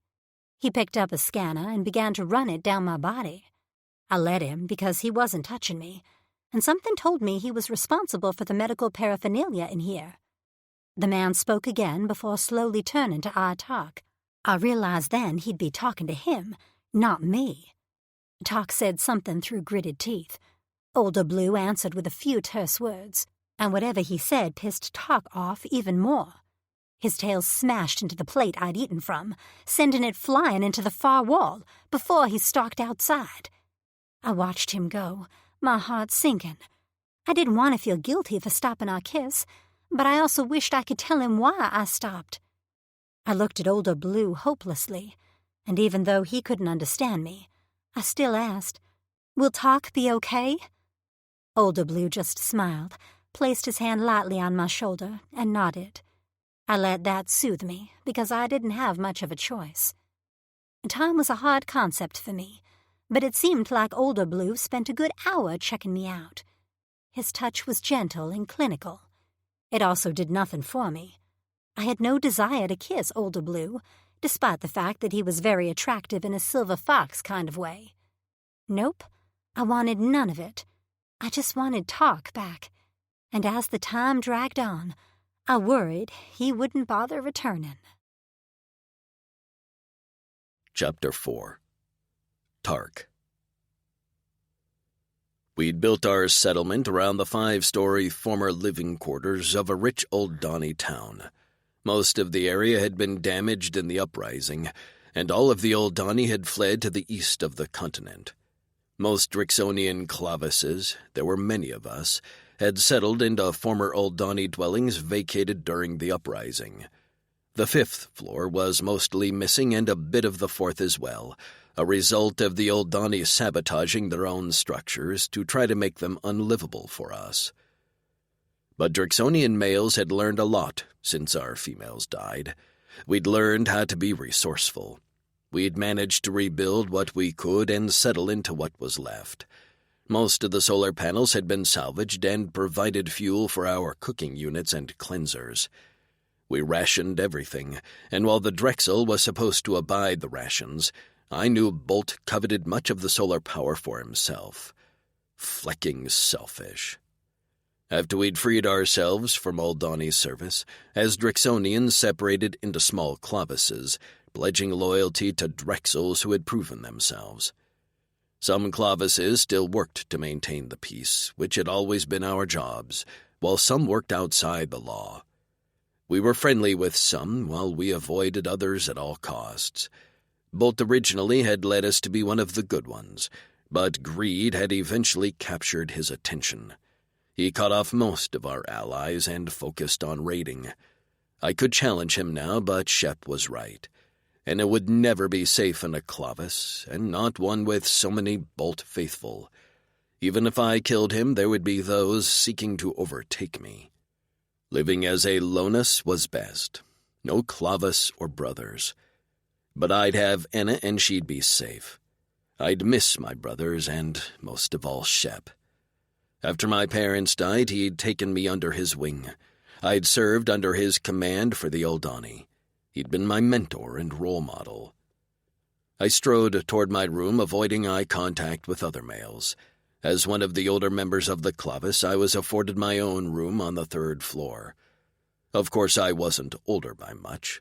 I was born right before the first wave of the virus hit, which took 10 cycles to ravage its way through our population. The younger warriors, those born toward the end of the virus's destruction, often had to bunk together. In the privacy of my own space, I let out my rage on the solid wooden pole that I used as a sparring post. My machetes lifted, razor-sharp blades that emerged from the scales in my forearms, in a strip on the top of my head, and continuing down my back to the base of my tail. I unleashed my claws, and I sliced at the wood. Chunks went flying, coating me in dust and debris, and still I attacked. I'd lost control around the female, Enna. Beautiful, soft Enna. I was still losing control. Shep's words went through my head over and over again. She is all. She is all. She is all. The elder Drixonians who'd survived the sickness worked hard to pass on our culture to the rest of us too young to remember. Number 1 rule was to respect females, which meant we were never to touch one without their wanting it. I'd broken that rule already. I'd kissed her and touched her. Even now I could feel her on my tongue. My cock, which rarely made its presence known, was a painful rod against my thigh. I'd scared her. Her terrified eyes, the way she'd scrambled away from me, haunted me. I slashed my arms across the wood, rammed it with my head spikes on a growl. My body grew slick with sweat, until the wood completely shattered into pieces around me, no longer a post but a pile of wood chips. I collapsed onto my knees, letting my machetes retreat, and held my head in my hands. I shouldn't have run away, but my frustration over the communication barrier had reached a boiling point. I reached a shaky hand into my pouch and withdrew the translator. Just a QR chip, and it would be a working unit. I only needed a small circuit, and I'd be able to talk to my human female, my Enna. I closed my fist around the translator and placed it back in its hiding place in my pouch. I might not deserve Enna now, but I would prove myself worthy. I'd save her from this place, help her communicate, and then keep her safe for the rest of our lives. I pictured her smile and the trusting way she looked at me. I could get that back. With a groan, I heaved myself to my feet. Today was the day to plan, and to do that I had to be alert, mindful. After drinking some qua and stuffing a few teen bars in my mouth, I retreated to my cleanser to wipe the dirt and sweat from my body. When I peeled off my pants, my cock was still hard. I frowned and pinched the tip, which usually worked to soften it on the off chance I ever hardened. This time that didn't work. As I stood in the cleanser, letting the hot, filtered air clean my hair and body, I pictured Enna's sweet face, her beautiful mouth, and that hot, wet tongue of hers when it tangled with mine. I wanted to suck her breasts and lick at the sweet cream between her legs. Shep had taught us all about pleasuring females and informed us that Drixonian males had long been revered as legendary lovers. I longed for the day I could show Enna, if she ever honored me with the chance. I wrapped my hand round my cock and tugged, feeling the ridges rub on my fingers. A moan fell from my lips and my balls tightened, feeling full to bursting. I imagined the tight heat of Enna's body when I sank inside, when I brought her pleasure. I stroked myself harder, head back, fangs digging into my bottom lip. Her walls would clamp around me as she climaxed, and I'd drive into her again and again, taking her higher until I filled her with my seed. As a surprised shout fell from my lips, my cock erupted. Thick ropes of cum hit the wall of the cleanser, only to be whisked away immediately. My legs shaky, I placed a hand on the wall. My cock had barely softened. The last time I'd come had been maybe 5 full sun cycles ago. Many, many rotations. And it had never felt like that. Enna. It was all her doing. I turned off the cleanser and dressed quickly. Tonight would be the night. I'd take Anna to the spaceship to find a QR chip. After that, I'd be able to explain everything to her. I hoped. Then we'd disappear. I wished I could return her to her home, but it wasn't possible. Only the Ragul had the ability to travel that far, and since they were the ones to steal her, they wouldn't be offering to take her home anytime soon. We couldn't even return to our home planet as the Oldani had destroyed all our ships in the uprising. We had been defensive warriors who patrolled our own atmosphere in short-range ships, not marauders who traveled to other galaxies. I glanced around my room, searching for any valuables I had to take. My possessions were minimal. My bike was the most valuable thing I owned, and I'd had her 50 cycles, which was a third of my life. I wouldn't be able to take her when I left, as she was too loud. I hoped someone else took care of her. I gathered my essentials and stuffed them in a bag. I'd have to come back and get them, as it would only invite questions if I carried a pack around camp. For now, I had to show my face. If Bolt got an idea of what I was planning, it'd be war. A sharp knock rattled my door, and I approached cautiously. I peered through the small hole in my door, relieved as Fleck to see Vi on the other side and not Bolt. I opened the door and waved my friend inside. He was shorter than me, but well-built and deceptively strong. He'd also been very good friends with Goopa, and he hadn't been the same since he lost him. He'd seemed to mature quickly after that, and I'd noticed he'd been quietly sowing seeds of discontent about Bolt among the rest of the Clavas. "Is it true?" he asked, his voice low and firm. I always liked that about Vi. He didn't shout or act impulsively. "Did you find a female today?" There was no point in lying. Too many had seen her. "We did. Shep says she's a human." "I heard Bolt." A muscle in his jaw ticked. "I heard Bolt laid his hands on her until you stepped in." "You heard right." He swore softly, and his machetes lifted slightly before settling back beneath his scales. "He's gone too far. He's forgotten everything we are." "I agree, but he still has support." Vi crossed his arms over his chest. "I think it's mostly support based on fear now. I've been asking around." "You need to be careful. I'm behind you in this, but if he gets wind of your mutiny too soon." Vi blew out a harsh breath. I know, but now that he has a female, we have to act quicker." I placed a hand on his shoulder and lowered my voice. "Let me get the female to safety. Then you can return the Black Bloods to honor." Vi's chin lifted and his chest puffed out. "I will." I clasped the back of his neck, and he did the same to me. I touched our foreheads together and murmured, "She is all. She is all," he returned. I grinned, and he grinned back. Vi left my room, and I watched him go, feeling less guilt over leaving. It felt good to speak our mantra again, as we'd gone so long without saying it. How could we put our females first if we didn't have any? Gathering what I needed, I left my room and jogged down the stairs of the barracks until I reached the main hall. I didn't make it far before I saw Bolt striding toward me, followed by his second and third in command, who I called 2 and 3 because their identities had all but vanished in Bolt's shadow. "Female make it through the night?" Bolt asked, drawing to a stop in front of me. He spoke of her as if she was a wounded animal. "She lives," I said. He nodded, his gaze drifting toward the direction of Shep's hut.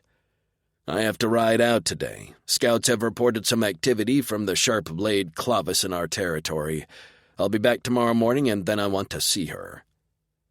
We used to be friendly with the Blades until Bolt became convinced they had been pilfering our fuel. He had no evidence of this. I didn't want to ask, but I had to. "Do you have plans for her?" He cocked his head, his upper lip curling. "Why? Interested in keeping her for yourself? Playing hero?"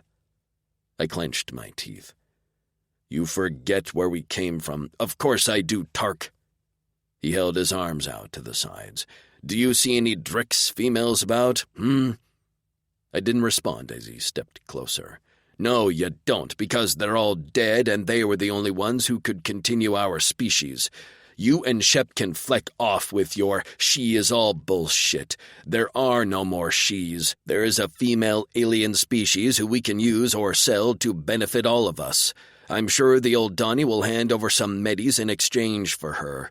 You think she's going to push out your spawn?" He laughed. "Zero chance. There is no more future for the Drix. There is only now, and I intend to make the Blackbone Clavis rich and prosperous with the time we have." His nostrils flared. "Get in my way, Tark, and I'll take you out."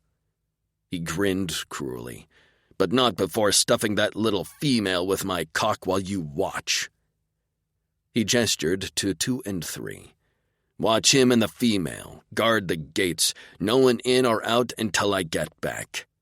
With a thump of his tail, he turned and walked away. I watched him go with clenched teeth, my machetes itching to lift. But I couldn't. I had honor, and slashing a male in the back was cowardly. I glanced at 2 and 3, who watched me warily. Fear hid behind the false bravado in their eyes. I'd use that to my advantage because my plan had not changed. Tonight we would escape. Anna. After Talk left, I fretted for a while. Older Blue, who I learned was named Shep, after an awkward and long conversation, remained patient with me. He showed me how to bathe, which blew my mind. Essentially, I stood in a cylinder, like a stand-up tanning booth, as hot air blasted me, and it worked. After I emerged and pulled the old gross dress over my head, I discovered that Shep was gone. I took another nap, because why not? And when I awoke, I was still alone. I wandered around the back room for a while, which reminded me of a doctor's office exam room. I didn't dare touch any gadgets, for fear I'd blow up either myself or the hut. Then I sat on the bedding, pulled my knees to my chest, and forced myself to work through my feelings. I'd been so focused on surviving, and I finally had time to process, or at least process what I was capable of. I still wasn't sure I had quite fully wrapped my brain around where I was, or how I got here, or what the hell I was going to do. It amazed me how quickly I'd come to rely on Talk and process my new surroundings. Growing up, I'd never really had a home base. I was an only child, and we moved often for my father's job, mainly in the South. Then my parents divorced when I was a preteen, and my new normal was an overworked mom and an absent dad. I'd been relatively close with my mom, but she died of a heart attack when I was in college. After that, I moved several more times as better-paying library jobs opened up. I'd been in South Carolina for about a year and a half before I'd woken up on a spaceship.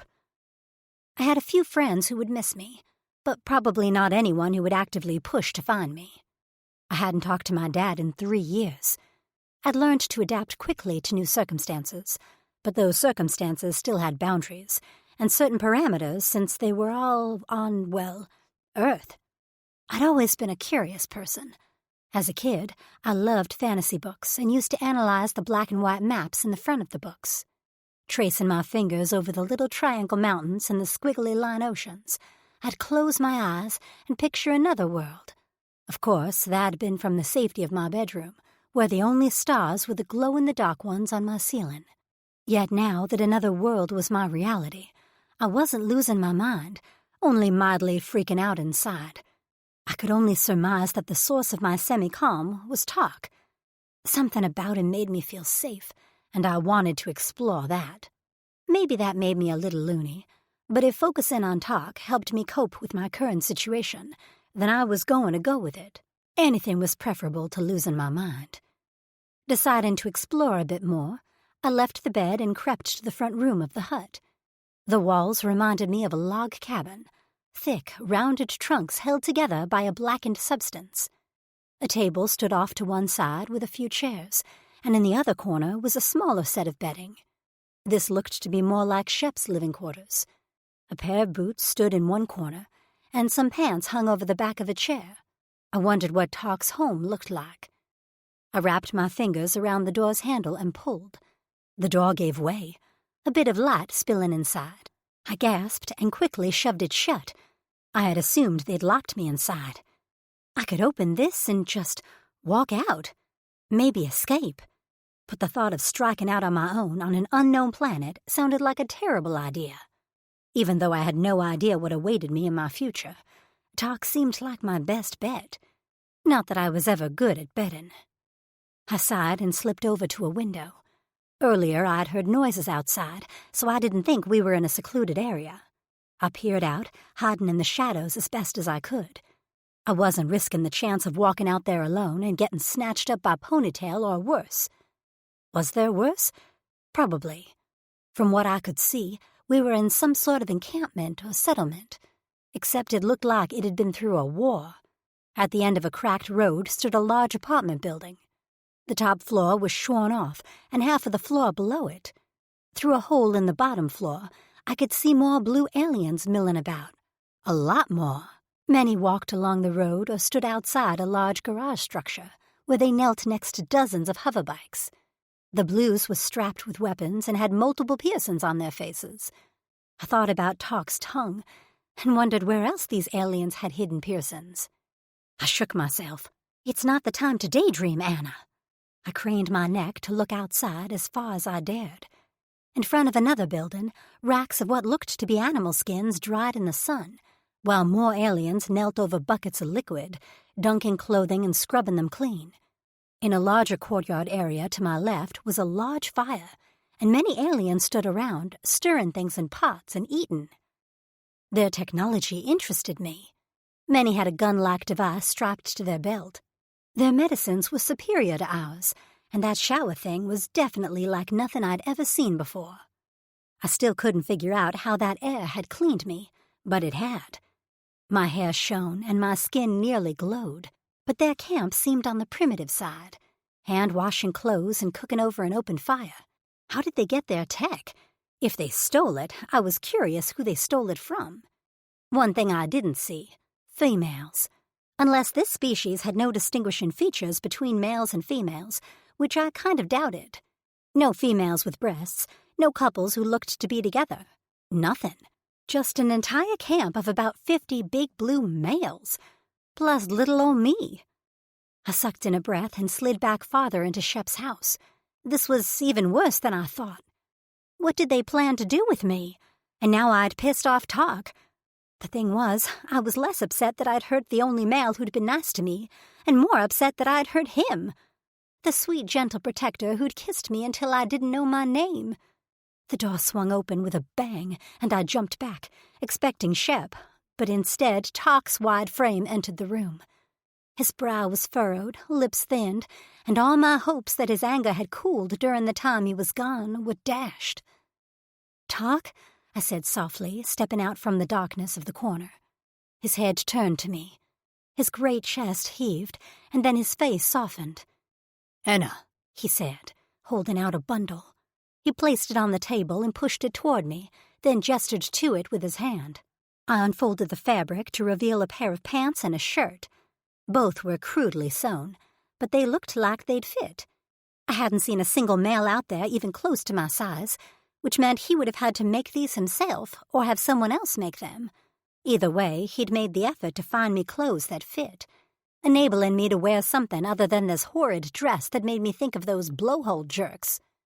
Beneath the clothes were a pair of boots, real actual boots with soles, and just like when he'd given me something to drink, I burst into big, fat, ugly sobs right there in Shep's living room. He rushed to me immediately, hefting me into his strong arms and depositing me on his lap, settling us both into a soft chair tucked into the corner of the room. "Ch-ch-ch, Anna," he murmured into my hair. I wondered if he understood tears. I'd only cried when he did nice things for me, and they were kind of happy tears, but only because there'd been so much crap before this act of kindness. I had worried I'd never eat or have real clothes again. I got myself under control, wiping the tears from under my eyes and giving him a watery smile. "Thank you, Talk," I said. He seemed to like when I said his name, and surely enough he returned my smile. And maybe the oxygen on this planet had something in it, because I did an insane thing. I kissed him. Just a quick press on the lips. I didn't stop to think how he'd take it or if he'd try for more. All I knew was that I wanted to thank him, and I wanted to do it with a kiss. His hands, which had been wrapped around my waist, flexed, but remained where they were. He didn't try to take it further. He seemed content with the kiss, leaning back in the chair and giving me a self-satisfied look. Ah, so males from this species weren't so different than human males in some ways. I slowly climbed off his lap and grabbed the clothes he'd brought me. I pointed to the back room to indicate I was going to get dressed, and he nodded, those dark eyes trained on me. Once out of his sight, I hurriedly tore off the dress, tossing it into the corner of the room. They could burn it for all I cared. I slid the pants on, which fit a bit like leggings. The fabric was unfamiliar, of course, and when it came into contact with my body heat, it almost seemed to conform to my curves. Interesting and comfy. The shirt was a little big and hung off one shoulder. I mourned the lack of a bra, but there was nothing I could do about that. The boots were awesome. I slipped my feet into them, and like the pants, they formed to my feet. The soles were thick, but not too cumbersome. I smoothed my hands down my legs, smiling and feeling more like myself than I had since I left Earth. I skipped out of the back room, feeling like a new woman. I twirled in front of Tark, my hands out like I was trying on wedding dresses for him. What do you think? His grin was huge, and his dimple piercings flashed in the light of the room. He murmured something in his deep voice. I pretended he'd said, "You look amazing." He looked kissable, lickable, and I was about 2 seconds away from giving in to my urges when the door opened and Shep walked inside. Chapter 5. Tark. I reluctantly tore my gaze away from Enna. Her smile was captivating, and I vowed to make her smile as much as I could. I hadn't expected her to be so happy about new clothes. They weren't made as well as I would have liked, but they were the best Hilo could sew on such short notice. I made a mental note she liked gifts. Shep cleared his throat and raised his brows at me. "One of Bolt's seconds is guarding my door. You know anything about that?" My mood immediately soured. They were taking shifts, so I'd be guarded all night. "Bolt's orders. He doesn't trust me." The corner of Shep's mouth lifted and he plunked down a packet of meat on the table. He stepped closer and lowered his voice. "He shouldn't trust you." "I wish he was stupid," I muttered. "If he was stupid, he wouldn't be our Drexel," Shep said. "Now how about we feed your female?" He turned away from me and powered up his cooking device. Enna had been listening to our exchange, her face pinched in concentration as if she was trying to guess what we were saying. I couldn't get this translator implant fixed fast enough. I longed to talk to her. "Enna," I called to her. I sat down at the table, beckoning her with my fingers. She took a few cautious steps toward me, her cute little nose in the air, sniffing as Shep seared our meat.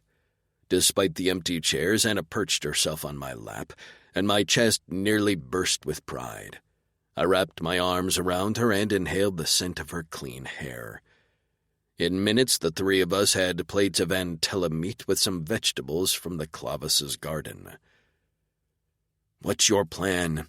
Shep asked, his voice pitched low so our guard couldn't hear. I jerked my chin toward my bag in the corner. "Supplies are all packed. While Hilo made her clothes, I was busy." "Oh, yeah?" "The supply hut along the back wall. I dug a tunnel leading under the wall to the other side. Didn't take near as long as I'd expected." I glanced at Enna. I guess I was motivated. Shep smirked. "You don't say. I'm assuming you need something from me, like a distraction for your guard?" I nodded.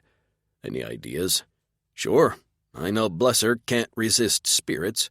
I'll provide him with some and add a little sleep aid. He'll be passed out and snoring in no time." I smiled. "Perfect. But will they suspect you?" Shep shook his head. "Stop worrying about me. Worry about yourself and your Enna." I glanced down at my empty plate. My stomach was a mass of nerves, but I'd forced myself to eat because I needed the energy. I won't be able to take my bike. I figured that. I placed a hand on Shep's shoulder as I already mourned the loss of my bike. "Take care of her for me." He smiled and clasped my shoulder. "She will be in good hands." Later that night, I sat in the darkness, listening as the sounds of the clavis faded. When I was sure they were all either asleep or passed out, I crept to the window and glanced outside at my guard. I smiled. The sleep aid Shep had covertly given him had worked. Blusser was slumped over, asleep. Soft snores left his mouth. This was my chance. I gathered my pack and slung it over my shoulder. I'd checked it 3 times to be sure I had everything I needed, including a few extra clothes I had Hilo make for Enna. The translator implant was tucked away in the pouch at my belt. With one last look at Shep, I turned toward the back of the room to retrieve Enna and pulled up short. She stood in the doorway, big eyes illuminated by the starlight creeping in through the windows, her gaze on my pack. Her mouth opened and closed, and she spoke. "You're leaving, May?" I didn't bother to answer her, since I didn't know what she was asking. All I knew was she looked incredibly sad. Did she not want to leave? I wished I could explain to her that I was doing what was best. She was fully dressed, but barefoot. I grabbed her shoes and knelt at her feet, gesturing for her to put them on. Her expression cleared, confusion replacing the sadness. "I'm coming with you? Where?" Once her shoes were on, I grabbed her hand. Even though she couldn't understand me, I spoke anyway. "I'm taking you away from here so I know you'll be safe. I'll protect you, Enna." She studied my face and lifted her hand to cup my cheek, slight tremor shaking her hand. I nuzzled into her palm and kissed her wrist. Flushing, she drew her hand back. She bit her lip, eyes still huge and a little wet. She nodded. I opened the front door slowly. Blusser was still snoring and the camp was deserted. The clavis fire was merely embers, and a few passed-out bodies were scattered around it with nearby spirits bottles empty. I turned around and placed my hand over her mouth gently, a sign that I needed her to be quiet.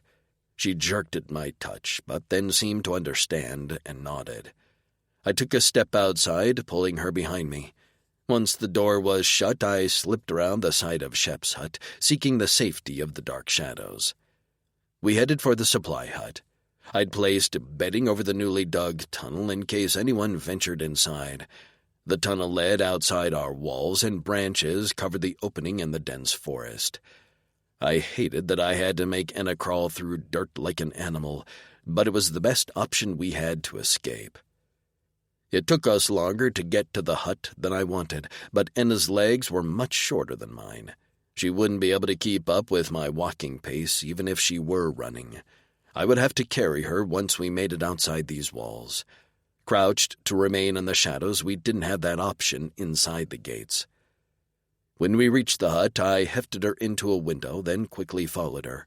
She clung to me in the darkened hut with groping hands, and I wondered how well she could see.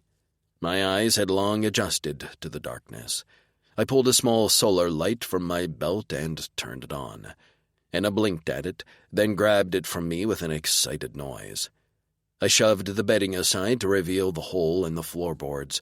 Enna gasped and shined the light into the inky blackness. "We're going in there?" It took some awkward hand motions, but I convinced her to crawl into the hole. I followed her inside, and after grabbing the bedding and recovering the hole with it, I urged her ahead. She looked nervous and kept glancing back at me like she was afraid I didn't plan to follow. I wished I could tell her I'd never leave her. When we reached the other side, I pushed through the leafy covering and pulled Enna out. I held her to me. "You did great, Enna." Face streaked with dirt, she beamed at me and patted my cheek. She brushed off her clothes as best as she could. "Where to now?" I gripped her hand and knelt for her to get on my back. The leaves above me rustled. I shoved Enna behind me and rolled to the side, just as 2 feet landed on the ground where I'd been kneeling. Enna muffled a scream, and I jumped to my feet. Juster, Bolt's third, stood with his feet braced and machetes lifted. "I knew you'd try to steal her," he said, his lips curled into a snarl. "You thought only Blusser was on guard?" He cricked his neck and flexed his arms. "Your mistake. I've been watching you this whole time, sneaking around. It wasn't that hard to find your exit hole, and now I have to kill you for stealing Bolt's property. Or I'll just hurt you real bad and drag you back so Bolt can make an example of you. But probably not until you hear the female screaming for what Bolt has planned for her." Protectiveness surged within me as I unleashed my machetes. The bone blades lifted from under my scales, the black shining under the moonlight along my forearms, the top of my head and down my back to the base of my tail. My nails lengthened into claws. We were bred for fighting, us Drixonians, with razor-sharp weapons just below our skin waiting to be unfurled. We could skin an Entella in seconds with just our claws. "Oh my gosh," Enna gasped, but I couldn't turn to comfort her. My focus had to be entirely on my adversary. Juster was one of Bolt's best because he was a good fighter. But he wasn't me. Juster had tried for the element of surprise, dropping in on me from the trees, but he'd failed. As he watched me ready my armor, the first flicker of fear entered his eyes. I was bigger, older. What he didn't know, and what he should fear the most, was that I had something to fight for. Enna. I'd do anything for her, even kill a fellow Drixonian. Engaging in the Drixonian battle stance, I crossed my arms at the wrists in front of my neck and met his gaze from between my fists. Juster growled and leaped. I arched my back to avoid him, and his forearm machetes missed me by inches. I ducked and swung my leg out, taking him off his feet. I brought my tail armor down, but he rolled and I hit dirt. Juster flipped back onto his feet and brought his head down. One of his scalp spikes slashed me in the neck, and I shuffled back. "One more of those and you'll bleed out." Juster grinned, emboldened by his small victory. It'd be his only one. I was done being cautious. I didn't want to kill Juster, but it was clear he would kill me given the chance. No way would I let him take me alive. With a warning growl, I advanced. Juster was ready for me to come at him, but he wasn't ready for my speed. I slammed my fist into the side of his face, stunning him long enough to get him on his back with my machetes at his throat. His eyes went wide and he tried to roll. I held him in a firm grip. He wasn't going anywhere.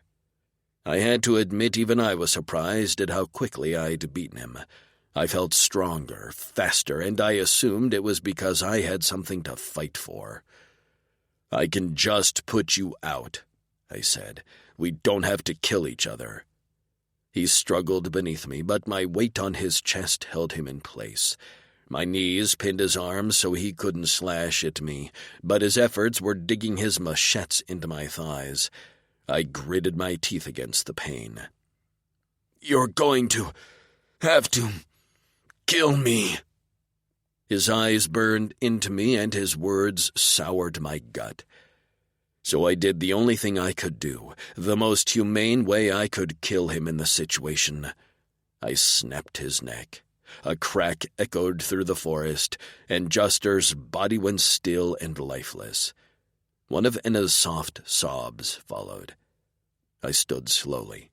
Sorrow racked my body as I stared down at the body of Juster. I hadn't had a choice, but that didn't make it any easier to terminate the life of one of my own, especially as none would be born to replace him. I squeezed my eyes shut and turned to Enna. The reason I was sacrificing everything.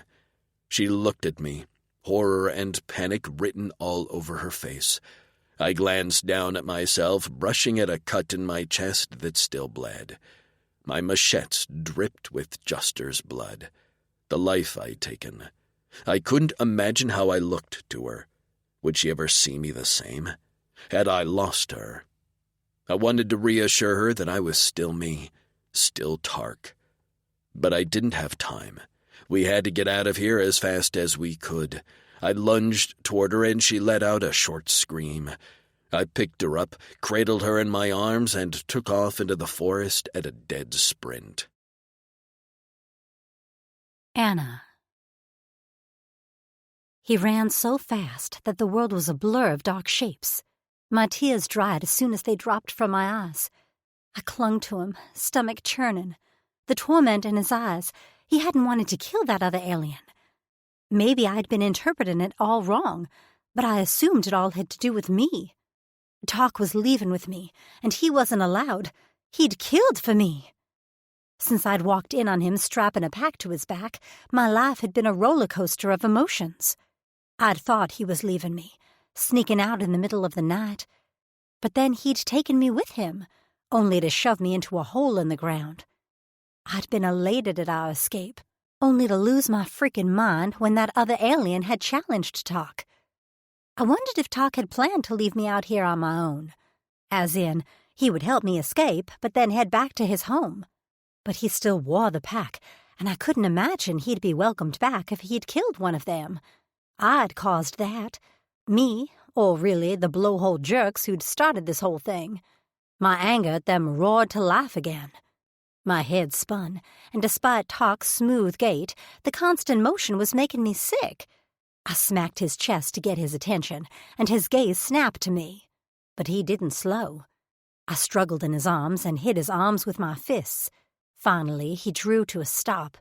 Carefully, he set me on my feet, and I stepped away. The moonlight backlit him, and I couldn't help but flinch at his wicked silhouette. His black blades, which moments ago had lifted from his scales like an enhanced Wolverine, were still on full display, their slick surfaces gleaming in the starlight. Their triangular points were bent like large shark's teeth, jutting from his forearms, the center of his skull like a mohawk, and down his back to the base of his tail. I'd seen what those blades could do and how they could slice through his opponent's scales like butter. I couldn't imagine the damage he could do to human flesh. His chest heaved, and his hands fisted at his sides. His eyes were impossibly black, and his body still shuddered with repressed anger. Did he resent me for making him kill one of his kind? He took a step toward me, and while in the back of my mind I didn't think he'd hurt me, I flinched again and stepped back. He froze, and the life seemed to drain from his eyes. Maybe I was in shock, because I could do nothing but whisper, "I'm sorry." I wasn't even sure what I was sorry for.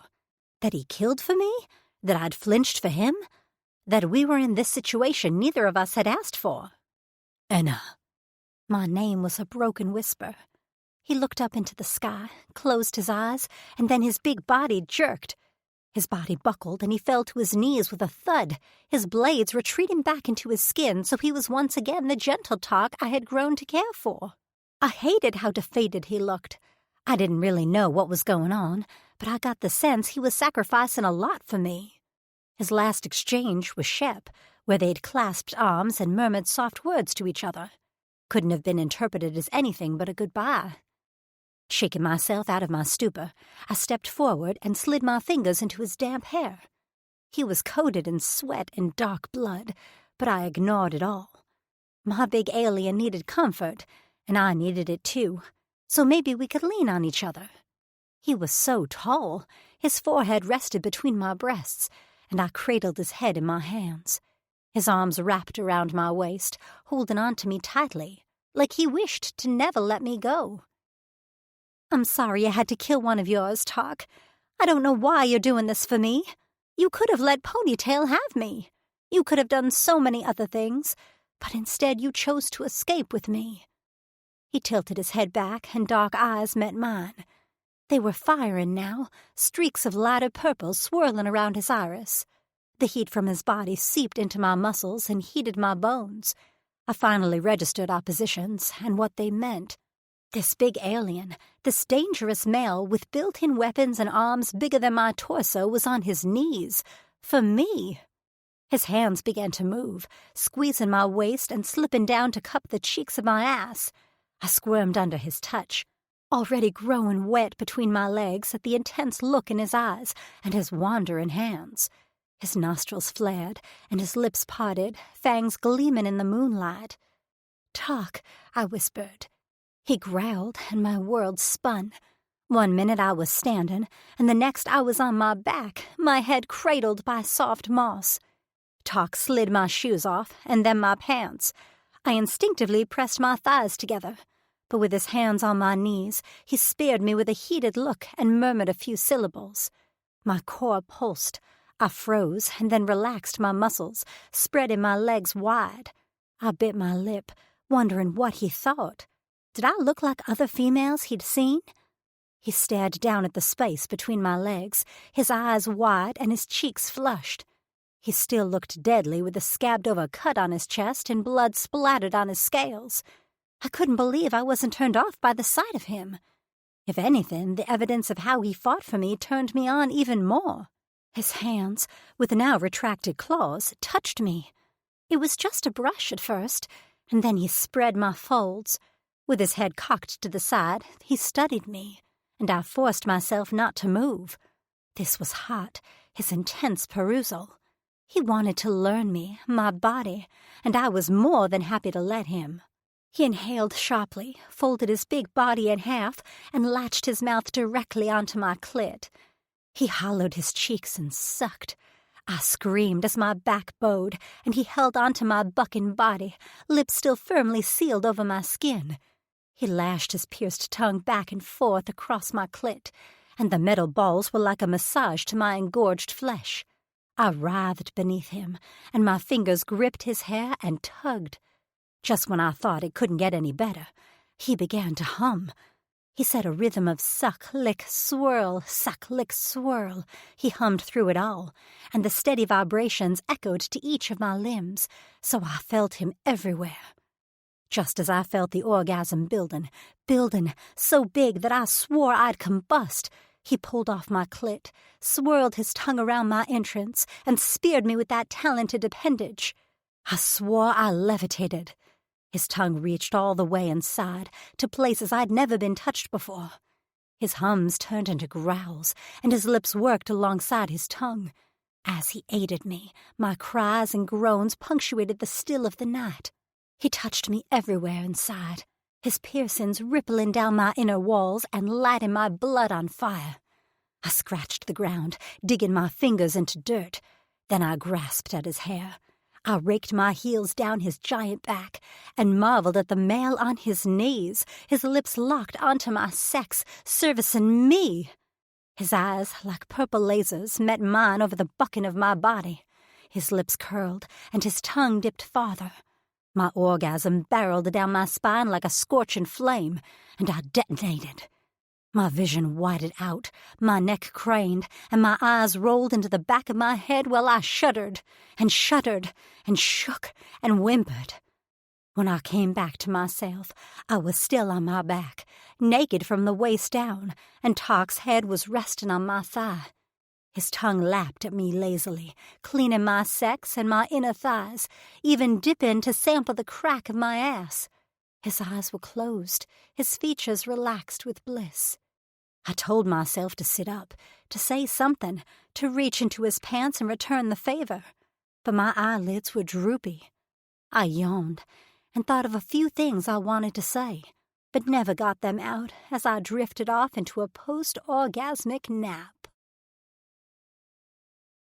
Chapter 6. Tark. I felt reborn from one taste of Enna. She'd fallen asleep while I'd licked her, and I could have lain there forever between her legs, but we had to put more distance between us and Bolt's camp.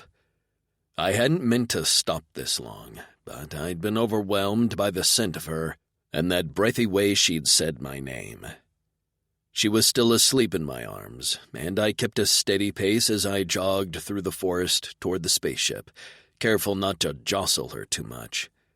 She'd given me the best gift I could ever receive in this life, and continued to do so every time she smiled at me. Leaving all I'd known and killing Juster was worth it. I ran for hours, Enna asleep in my arms. I'd never needed much sleep, but with Enna on my tongue, I felt like I could keep this pace for 3 straight rotations. I wanted to make it to the spaceship by the time the sun rose. A warm glow peeked over the horizon, signaling oncoming dawn when Enna woke. I crested a hill to see the spaceship wrecked just ahead of us. She blinked her pretty eyes and furrowed her brow before patting my arm. I finally came to a stop and placed her on her feet. Her lips parted in wonder when she caught sight of the spaceship. I didn't bother to explain. I grabbed her hand and tugged her along after me. She followed, tripping over her feet before moving her legs faster to keep up. By the time we reached the hole in the hull, she was panting. She bent at the waist, hands on her knees, and peered up at me through her hair. "Damn, you're fast." She squinted into the darkness of the ship. "What are we doing here?" I pulled her inside and found a spot free from debris and hidden from outside view. I pushed on her shoulder until she plopped down on the floor. I held my hand up, palm out, gesturing for her to stay. Her eyes shifted and she crossed her arms over her chest. "I will stay, not a dog." I handed her the solar light so she'd be able to keep track of where I was. When I was content she wouldn't get in my way or hurt herself on any of the ship's damaged parts, I got to work. Back when we worked for the Aldani, our jobs were hired muscle, law enforcement, and bodyguards. I'd accompanied the Aldani as protection on several Ragul ships, so I knew my way around the spacecraft. The Aldani thought we were only good for fighting and doubted our intelligence, but I had paid attention as I'd stood in the background. Always. I learned what powered the ships, special fuel the Ragul found on a distant planet. I knew what the control panels did, and in a pinch I'd probably be able to fly one of these things. That was how I knew there would be a QR chip on board. I'd have to dismantle the steering panel to get to it, and I hoped it wasn't damaged. Getting to the cockpit of the ship proved harder than I had thought. Most of the front section had been destroyed or buried from impact, and I began to worry this was fruitless. I could barely squeeze my body through the crumpled metal, and the cockpit chair was crushed across the entire control panel. "Fleck," I muttered, now on my hands and knees because there was no standing room. I pulled on the chair and it came away in pieces to reveal a severely damaged control panel. A bloated Ragul body lay crushed under a panel. I wrinkled my nose at the smell and pushed on. A Ragul weapon, one of their turpins, was lodged into the right side where most of the engine controls were located. An indication of why the ship had crashed? I'd have to ask Enna later. The engine controls were not my goal, so I focused on the steering mechanism. The panel's cover was dented, and I hoped all the precious parts beneath it weren't damaged. That was my only hope to make this implant work. Now I just needed the correct tools to dismantle the panel. Because, of course, the flecking Ragul had special tools for just about every part on this ship. I wrenched open the melted cabinet door above the driver's seat. Tools rained down on my head, pinging off my horns and clattering to the floor. Enna's solar light waved wildly, and I reassured her by saying her name softly and telling her I was okay. That seemed to settle her, and her light retreated. I dug around in the cabinet, feeling for the 3-prong rod that I needed. "Thank Fatas," I said when my fingers closed around it. The panel had 4 layers with intricate connectors I had to unscrew and carefully lift, so I didn't damage what was beneath. I put Enna out of my mind so I could concentrate. By the time I reached the bottom level, I wasn't sure how much time had passed. I wiped my brow as sweat dripped into my eyes. The sun had just begun to rise, its rays heating up the dark metal of the ship, so the inside felt like a boiling pot. I ran my finger over all the wires, chips, and sensors. When I saw the familiar circle shape and light yellow of the QR chip, I tilted my head back and shouted with victory. Tark? I heard Anna call.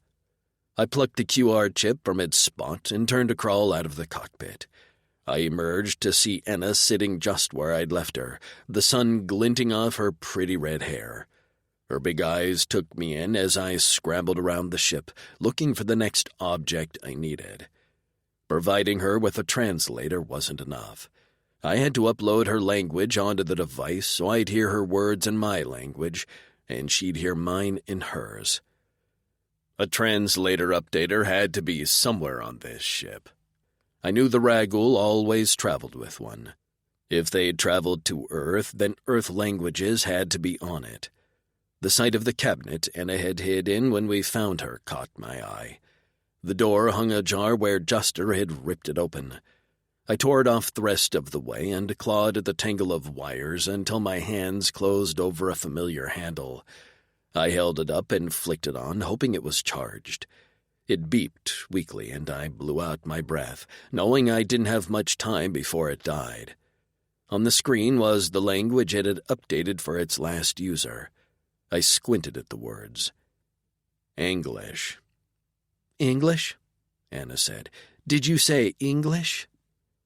I didn't bother to respond. I was going to take my gamble on this language. I held the updater to my right ear and pressed the trigger as the updater's signal connected with my implant. A warmth spread throughout my skull, and then the updater beeped, signaling it was done.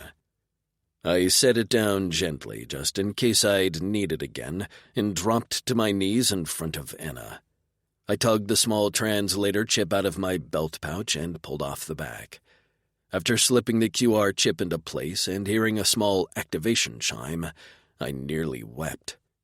Anna watched me silently, and I rubbed my damp palms on my knees. I'd only seen a translator implant installed once. I knew it would hurt Anna, but only for a brief moment. I held up the chip and pointed to the spot behind her ear. Then I gestured between our mouths. She frowned, and I didn't think she understood. She brushed her fingers over the implant and cocked her head. Will this help us talk? Her voice. Oh, Fatas, her voice. I could understand her. Nearly giddy, I focused on the next step. I held up the implant again. I need to place this. I touched it to the skin behind her ear. Right here. I didn't think she quite understood yet, but she swallowed and looked at me with so much trust in her eyes, it took my breath away. She nodded and said, I trust you. My sweet Anna. She trusted me. I would spend my entire life keeping that trust. I willed my hands not to shake. I pressed the small button on the side of her implant to turn on the implantation sequence. The implant vibrated and a few sharp needles descended. Planet Tauran Drixonian. I spoke against it to set the correct language. The button flashed a yellow light to signal it was ready. I met Anna's eyes, held her chin, and with a quick jerk of my palm shoved the implant against her skin. Her mouth dropped open, her skin paled, and as the needles sunk into her skin and curved to cement their place, she opened her mouth and screamed. Anna. Pain slammed into my skull and cascaded down my spine. I fell onto my back and clawed at the thing Talk had screwed into my head. Get it off! I screeched as the device beeped and then the pain intensified. I writhed on the ground, unable to see Talk through the tears in my eyes, betrayal singeing my nerves. It hurts! Get it off of me! His hands entered my vision, reaching for me, and I batted them away. I snarled at him, even though the pain, as quick as it had come, began to lessen. I know it hurts, but it'll only last a moment. Give it time. Yeah? Well, how long do you consider a moment? I snapped at him. I froze, and realization dawned on me, taking my attention away from the stupid device now stuck on my head. I'd understood him. I jerked upright and stared at him. Did I just understand you? He smiled. Yes, that's why we're here. I needed a chip for your translator implantation device. That was why we came all this way back to the ship, why he'd run here with me in his arms, why he'd been banging around at the front of the ship for what felt like ages, to fix something that would allow us to communicate. My heart swelled, the pain in my head merely a dull ache now. I could live with it if it meant I could finally talk to him. And then it happened. My eyes burned and I blubbered out a sob. Talk gathered me into his arms, and I clung to him, wetting my skin with my tears. Ch, Anna, he said. Ch. I'm sorry, I said, wiping my tears and trying to get control. It seems like every time you do something nice for me, I can't help the tears. Is that not normal for humans? Well, usually we cry when we're sad. His brows furrowed as he thought about that one. But you are not sad about the nice things I do, are you? I laughed. No, it seems like every time you show me kindness, all the scared emotions and everything I've repressed since landing on this planet come out, in tears. I plan to show you more kindness, so I guess you'll be crying a lot. I reached up and palmed his cheek. I can't tell you how happy I am that we can talk. It is all I thought about since Shep gave me the device. So how does it work? I programmed it so you speak and understand my language. I updated my implant, which I already had, with your language. How can it do that?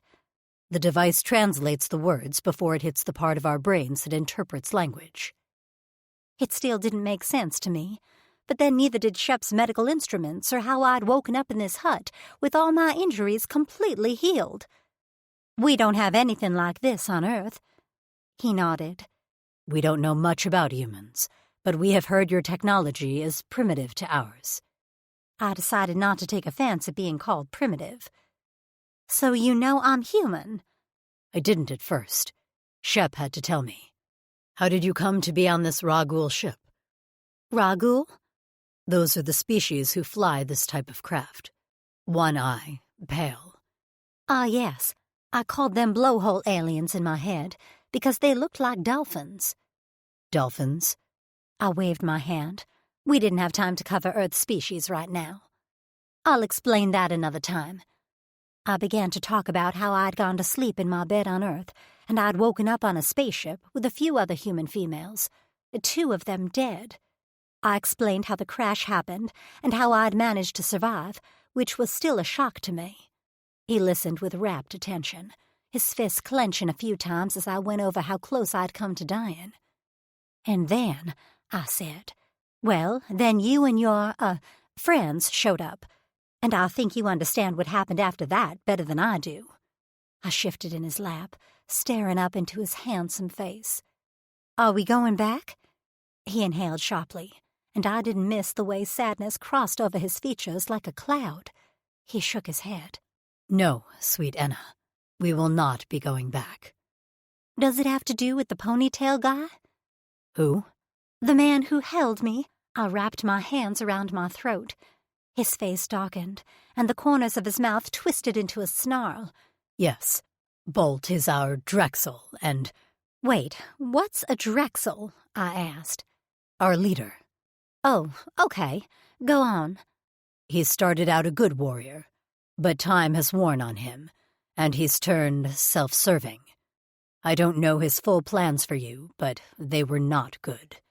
He threatened you, and I know he'd either keep you for himself as a pet or sell you to a species who would mistreat you, like the Oldani. My gut feeling on Bolt had been right. Who are the Oldani? They are another species on this planet. His jaw clenched. And our enemies. Shep and I think that was where this ship was heading. There are rumors they are collecting females of different species. For what? He shook his head. We are unsure, but it wouldn't be good. They are known to experiment on living beings with zero regard to the lives of their subjects. I shuddered. I take it you know these Aldani? With a sigh, he picked me up and shifted us. He rested his back against the side of the ship, and I straddled his lap, facing him. The position was intimate, yet comfortable, and I settled against the alien who I'd known from the beginning had tried to save me, who was still saving me. We are Drixonian, and this planet we are on now is Tauren. We used to live on the sister planet, Corin." He pointed out of the hull of the spaceship to the brilliant planet I'd seen when I crashed. Our civilization thrived as our females ruled. They organized our government, our crops, just about every part of our lives. Us males were the warriors. We protected our females and our planet while breeding to continue the species. His head drooped and his eyes closed momentarily. Until about 150 sun cycles ago, when an unknown virus spread. It killed all our females and most of our elderly males. The males who were left were lost. The government went to pieces. Our crops died. Our females were our purpose and our lives. All we knew was battle. Without them, we just drifted. The Aldani on our sister planet swooped in. They told us we could move to their planet and work for them. Be their law enforcement and their protection from invaders. We agreed. And life was okay for about 100 cycles, until we realized they had systematically begun kidnapping our males and experimenting on them, killing them. I sucked in a breath. "No, that's horrible. Why?" "We don't know. We led a rebellion, and while we didn't defeat the Aldani, we gained our independence. They hoard the tech on this planet, in a fortress on the eastern coast of the continent, and we are left with scraps." "How many of you are there?" "Thousands. We separated into clavas, each choosing a leader. We are mostly outlaws. We scavenge and raid." "So there are more, clans like yours?" He cocked his head. "We are called clavises." "Right, so more of these?" He nodded. "Some we are allies with, or used to be, until Bolt burned those friendships. But organization is historically not our strong suit." He held up his arms, and his blades lifted slightly from his skin before settling back down. "This is what we know, what we were bred to do." "You're like Spartans," I said, running my hands over his skin. "Who?" "A civilization from, Earth history." "Earth," he said with wonder, his dark eyes shining. "I wish I could return you, Enna, but we have no ships and no way to travel that far." I sucked in a breath at his words, and my heart beat a mournful rhythm. No more Earth. I'd never see my town home or my neighbors or my sweet little 6-year-old Mara who visited the library faithfully every Tuesday to check out a new dinosaur book. Tears flooded my eyes and spilled over my lashes. "I'm so sorry," Talk said.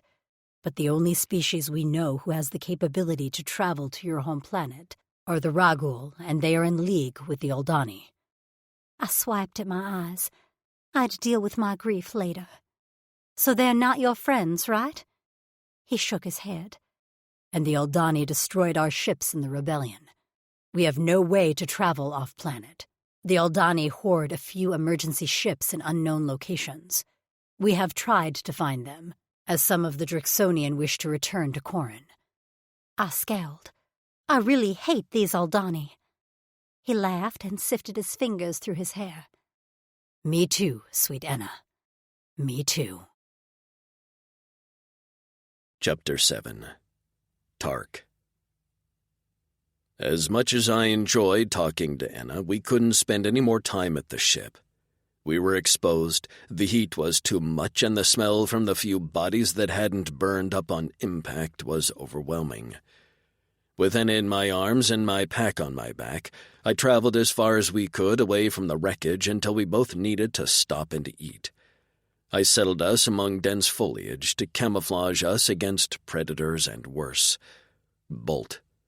After we munched on some teen bars and downed some Monstra, Enna laid her head against my chest. Her warmth seeped through my skin, and my blood hummed. I could finally speak to her, and she was just as sweet as I'd imagined. Perfect for me, and well worth everything I had to do, and would most likely have to do in the future. I glanced at my tag, the metal armband with a black blood drop stamped into it, which I had worn so proudly at Shepside for many rotations. But I was no longer a black blood. I flexed my biceps with a sigh. I'd take it off when we reached our new home. "So what now?" she asked, her warm breath heating my skin. Her fingers scratched at the scales on my shoulders as I rested against a tree trunk with her tucked against my chest. "If we're not going back, where will we go?" "We will live on our own. I know some places we can be safe and hidden away. As long as dricks like Bolt exist, you will not be safe in a Clavus. I will take care of you and protect you." She leaned back.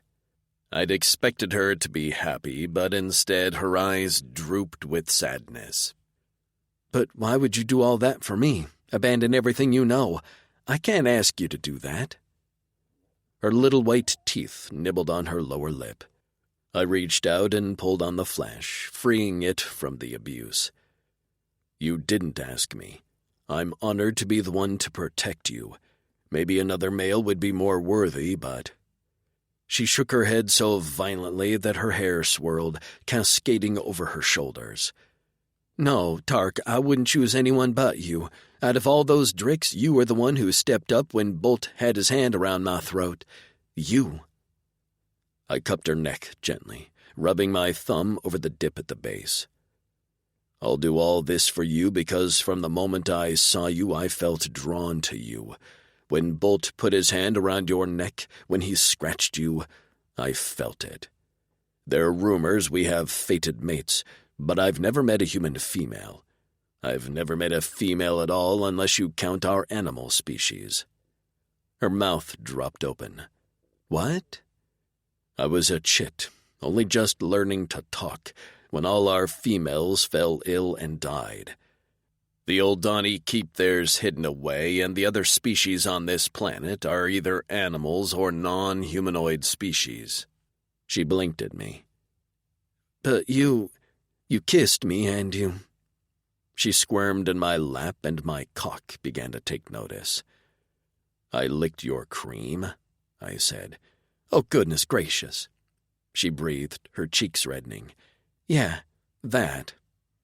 The elder males like Shep, who survived the virus and have experience with females, insisted we remember our intimate skills. Drixonians are legendary lovers. "Legendary love—" She shifted in my lap and gasped when she felt the hard ridge of my cock between her legs. "Oh, my. Oh, my.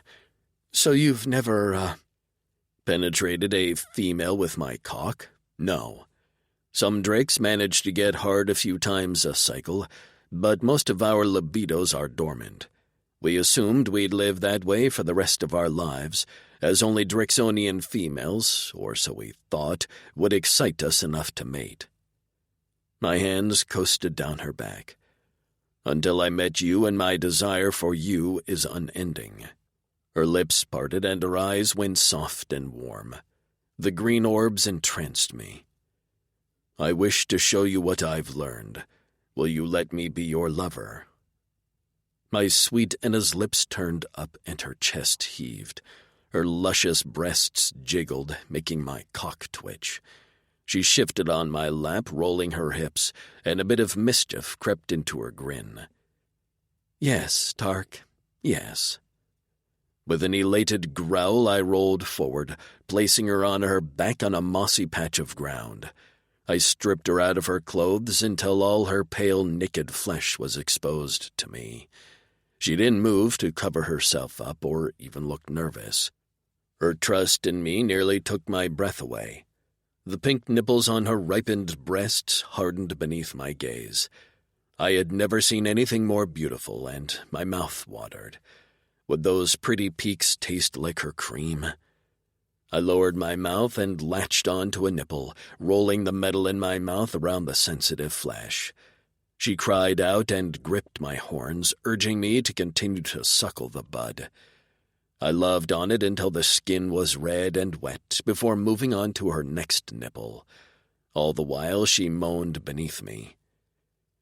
"I want to see you," she whispered as I kissed my way down her stomach.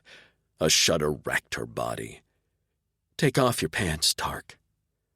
I shucked my boots and unhooked my belt at the top of my tail. After rolling my pants off my legs, I tossed them in the corner with Enna's clothes.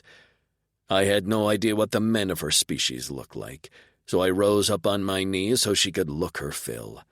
Her gaze coasted down my body, and she sucked in a breath when her eyes landed on my cock. "Oh, Lord," she murmured. She slowly reached out to touch the tip of my cock, which leaked with my libo. Shep said it was warm slick to ease our way into females. "This is... wow," she said. Was that good or bad? I began to worry. "Is my cock not your satisfaction?" Her gaze shot to mine. "Satisfaction?" Her shoulders shook, and then laughter bubbled out of her. "Satisfaction?" Her voice rose. "Your penis is a work of art. I don't even know where to start. The head is angled and it's ribbed, long and thick. To add to that, you have a notch on the top to rub against my—" She blew out a breath and her cheeks pinked. "To answer your question, I'm quite satisfied." She shrugged as her flush continued down her neck to the top of her breasts. "Not that I have that much experience, but I have an active imagination and a love of romance books." I wasn't sure of much of what she said, but from what I could understand, I liked. My cock liked it too, especially when she closed her hand around the shaft and tugged. I tilted my head back on a moan. She squeezed harder and my hips began to jerk in time with her strokes. "Please, Enna," I whispered. "Please what?" she said. "I don't know." I stared at her helplessly. "I don't know." She leaned forward and licked at the tip of my cock. My libo glistened on her tongue before she pulled it back in her mouth. She said. "How is this possible? You taste sweet." I couldn't take it anymore. Her hands, her tongue, the way she allowed me to touch her. I needed to taste her again. I pushed on her shoulders until she was once again on her back, and then I tugged her legs apart. This time she opened them willingly, and I sank down to the floor to drown myself in her cream. I sucked on her pretty hard nub, loving the way she gushed into my mouth on a silky moan. I lapped at her entrance and dipped inside where my cock ached to be. She arched her back and said my name in breathy pants as I speared her over and over with my tongue. I hummed, the vibration of skill that only the Dricks had, a vibration of our throat, tongue, and cock. She went wild beneath me, just like she had the night before. "Yes," she screamed. "Don't stop. Please don't stop." Like I'd ever stop.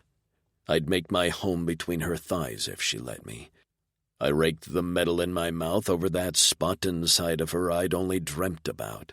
Her body locked up, her legs shook, and she shouted out my name as shivers coursed down her spine. Her heels skittered on my back, and still I ate at her, unable to stop myself. She was just so sweet, my Enna. When her body stopped shaking, I rose above her, still licking around my mouth to gather up the last of her cream left on my skin. She swallowed, cheeks red, breasts heaving. "You are so good at that. Legendary lovers is right." I needed more. My cock ached, and my balls felt like they weighed double, hanging heavy and full between my legs. I spread my libo down my shaft. "I need you, Emma." I could barely get the words out. "I need you badly." She reached up and gripped my cheeks. "You have me." With a growl, I entered her, plunging my cock into her warm, wet depths. She screamed in pleasure, clenching her inner muscles around me. My eyes nearly rolled back in my head. My hips jerked, and I couldn't stop the thrusts. I couldn't slow down. I couldn't do anything but mindlessly pound into my sweet Enna again and again. The need to fill my female and revel to her screams and cries of pleasure was woven into my very bones. I'd thought I'd been bred to fight. Oh no, I'd been bred to do this. I powered into her until her body slid forward, head sliding close to a rock. To avoid hurting her, I pulled out and hauled her up into my arms. I flipped her onto her hands and knees, gripped her shapely hips, and slammed into her again. She pushed backward, taking everything I gave her and giving it back. My balls slapped against her nub, and she arched her back so prettily. I gripped her hair, angling her face so I could see how well my cock made her feel. Her eyes were half closed, mouth open. "I'm going to." She let out a high-pitched shriek. "I'm going to come again, Tark. Your cock, it's vibrating." Her body shook, and I tugged her upright, needing more skin-to-skin contact. I sucked on her neck and rubbed her hard nub with one hand, while I pinched her nipples with the other. My balls drew up and my cock twitched inside her sweet body. Something was happening to me. My blood sparked, my tail thrashed, my muscles swelled. "You are mine, sweet Enna." I growled into her ear as I pounded into her harder. "Mine and only mine, forever." She threw her head back on my shoulder and screamed. Her inner walls pulsed around my cock, squeezing it impossibly tight. My balls throbbed, my cock pulsed, and then I came. The orgasm hit me like a comet, singeing my body from the inside out. I filled her with everything I had, sealing my mouth onto hers and swallowing her cries as my cock emptied inside of her. My thighs shook and gave out. We crashed to the mossy ground, and I just narrowly avoided crushing her. My hips still rolled, moving my cock inside of her gently. I couldn't pull away, even as she moaned softly and sweetly beneath me. The feel of her around me. This was home. Not Planet Torin or Planet Corin, not back at my room in the barracks. Not anywhere, but here, inside my sweet Enna. I'd found everything I ever needed. I rolled us to our sides, her back to my front, still connected. I pressed kisses to her neck, and she reached back, her hand stroking through my hair and over my horns. She sighed, and her sweet pussy rhythmically squeezed me. "I am yours," she said softly as I stroked the soft skin under her breasts.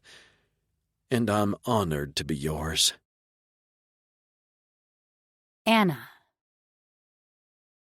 I didn't have words for what Tark and I had just done together, in any language. The pleasure was indescribable, and Tark's declaration that I was his comforted me on a soul-deep level.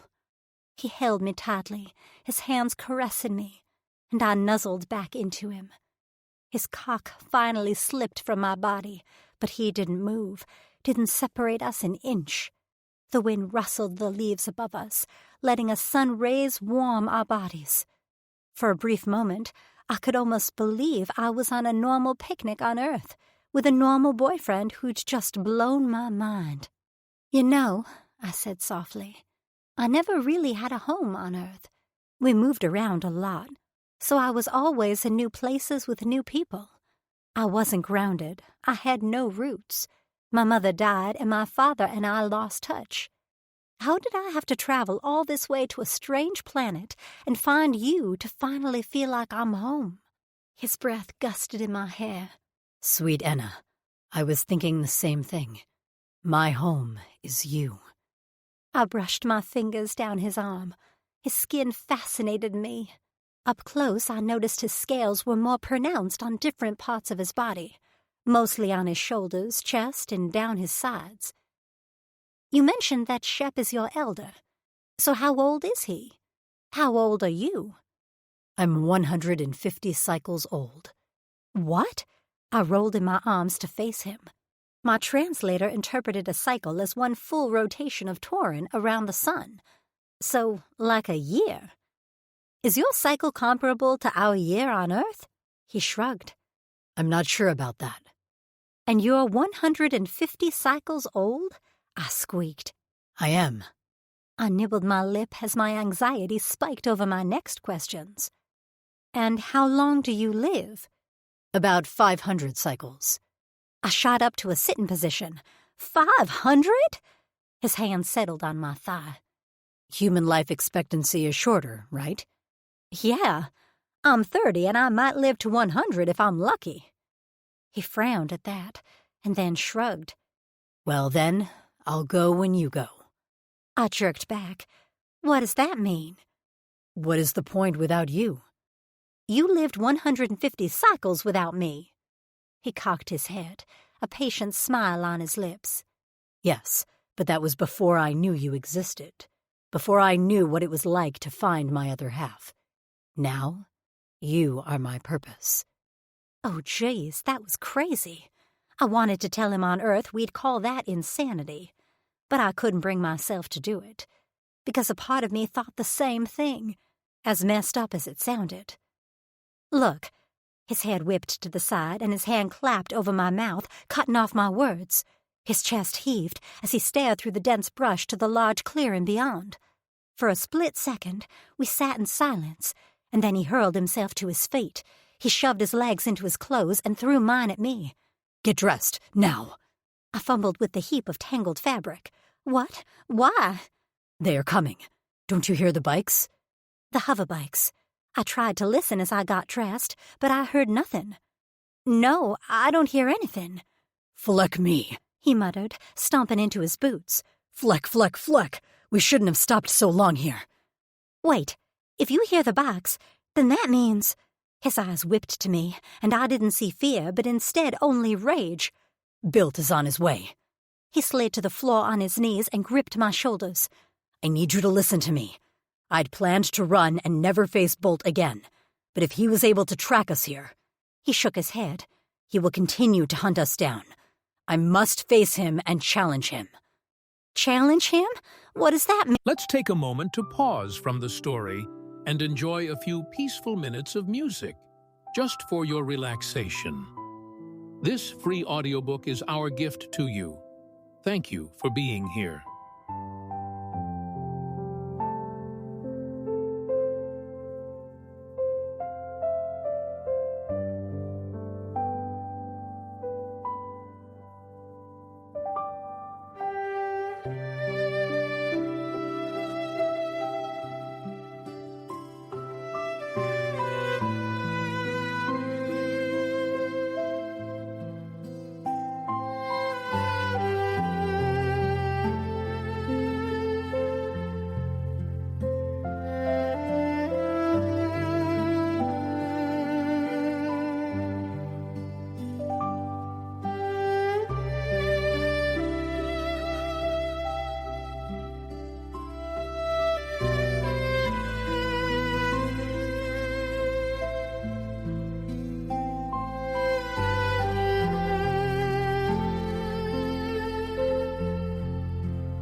I have to fight him, Anna.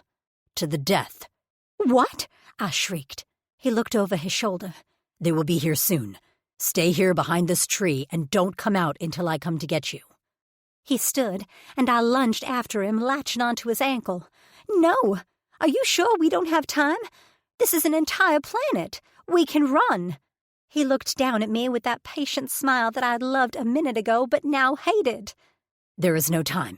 They will see us. We end it now, and then we can live the rest of our lives in peace. My eyes pricked with tears. Please, Tark, don't fight. His jaw clenched. I will give you anything, Anna. Anything. But I can't give you this. He tugged his foot out of my grip and strode away from me toward the clearing. Shit, I hissed as I finished getting dressed. I didn't usually swear, but this called for all the cursing. Shit, shit, shit. It wasn't that I didn't trust Tark or have faith in his ability. I'd seen how quickly he dispatched that other alien.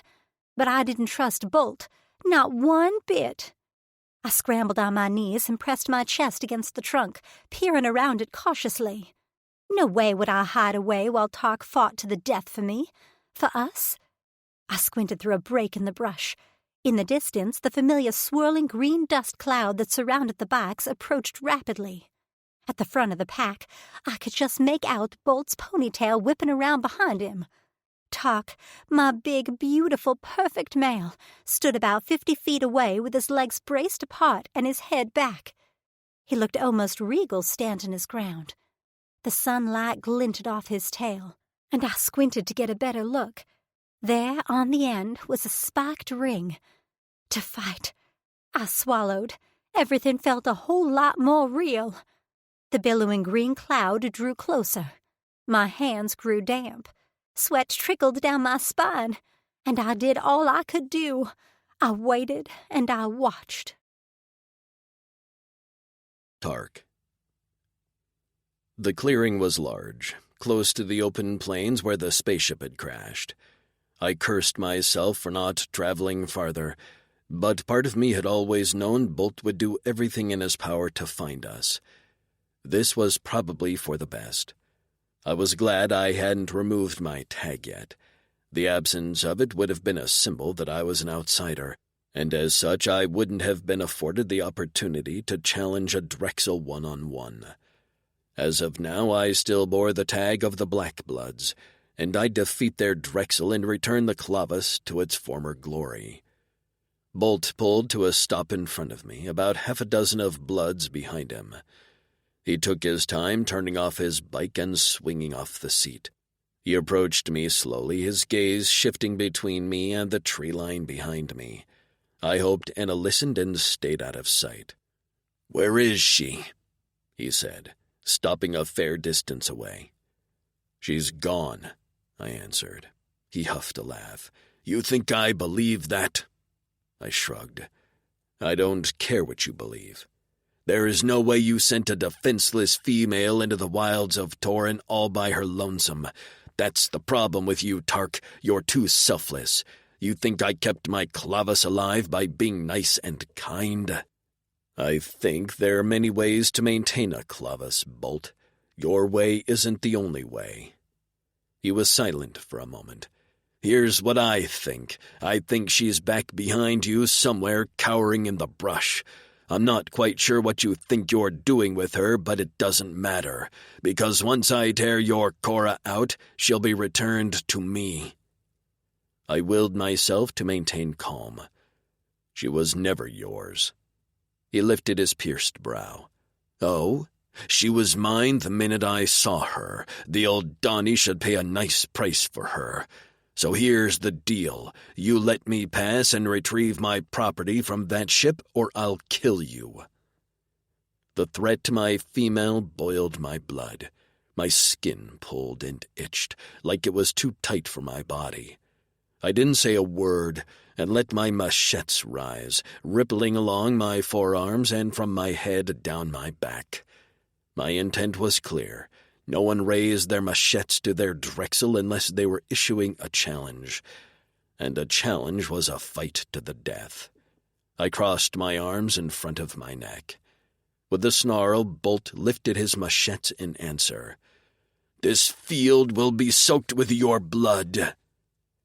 He didn't come at me swiftly like Juster did. Bolt was too experienced for that. He approached slowly with his forearms crossed in front of his throat.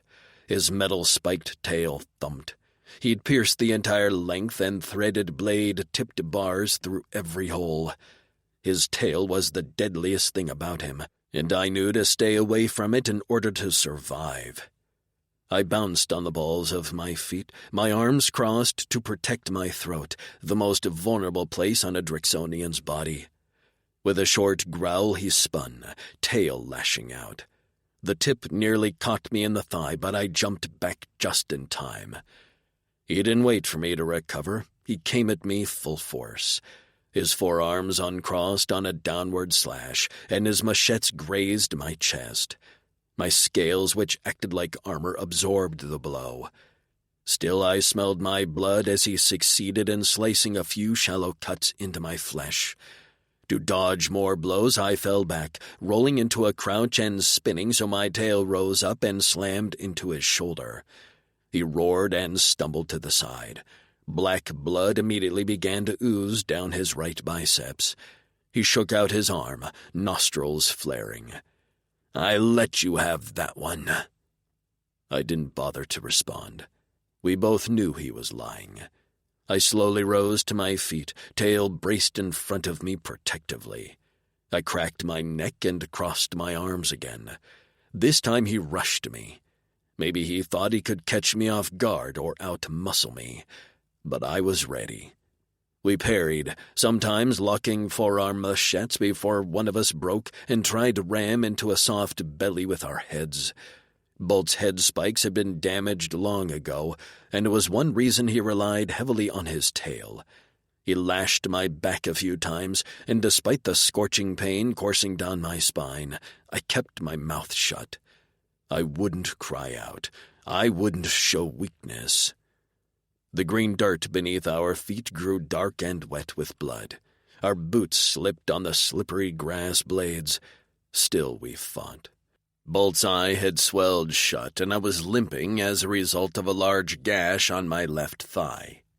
He wiped the blood out of his good eye and crossed his arms. "I'm ready to end this, Tark. It's been fun, but I'm due my prize now." His tail lifted and I dodged out of the way. On my bad leg I stumbled and the tip of his tail slashed down onto my crossed arms. The blow separated them, exposing my neck, and he took advantage, shoving me to my back with his machetes poised at my throat. I froze, chest heaving despite his weight, and stared into his black eyes.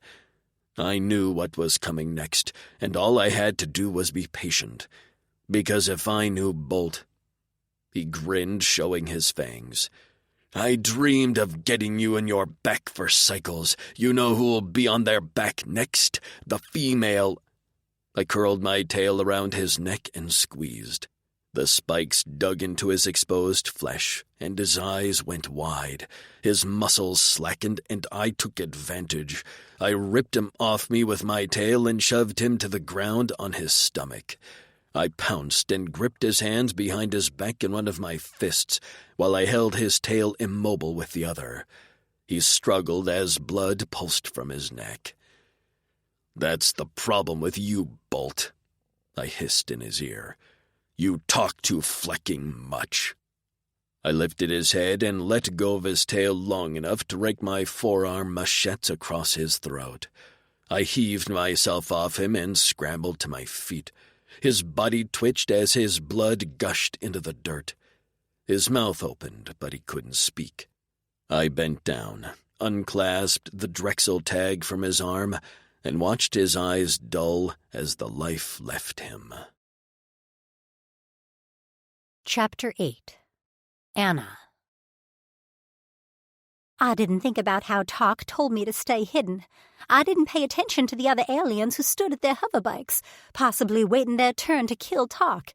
When Bolt had him on his back, I hadn't taken one breath. My lungs ceased working. My heart hadn't beat. My organs didn't function again until Talk stood on shaky legs over Bolt's body. I hurtled out of the safety of the trunk shadow and ran full speed toward the blood-soaked Talk. I made it about halfway when he turned. I felt his gaze like a tangible hook, sinking deep into my flesh over my heart. My steps faltered, and I sucked in a breath. Whoa, what was that? My wrists felt funny, too. I slowed to a jog and glanced at them as they started to tingle like a sunburn. The tingling shifted to a burning sensation, which grew hotter, more painful, and I pulled to a stop, inspecting the source of the pain just as two white lines appeared on my skin, running parallel to each other around my wrists. My breathing picked up as the pain intensified. I cried out, falling to my knees as the bands shone like golden threads. Inside the lines, a pattern began to emerge, and I rubbed them against my pants, tears pricking my eyes as my skin felt like I'd been scorched on a hot stove. I glanced up helplessly to see if Talk could help me, only to find he was also on his knees staring at his hands. Golden bands shone on the blue skin of his wrists. His shoulders shook as he held his hands out, turning them over again and again. Pushing aside the pain, I crawled toward him. "Talk?" "Anna," he whispered, his dark eyes full of wonder. "What is this?" The bands were complete now, and while my skin still burned, the pain was receding.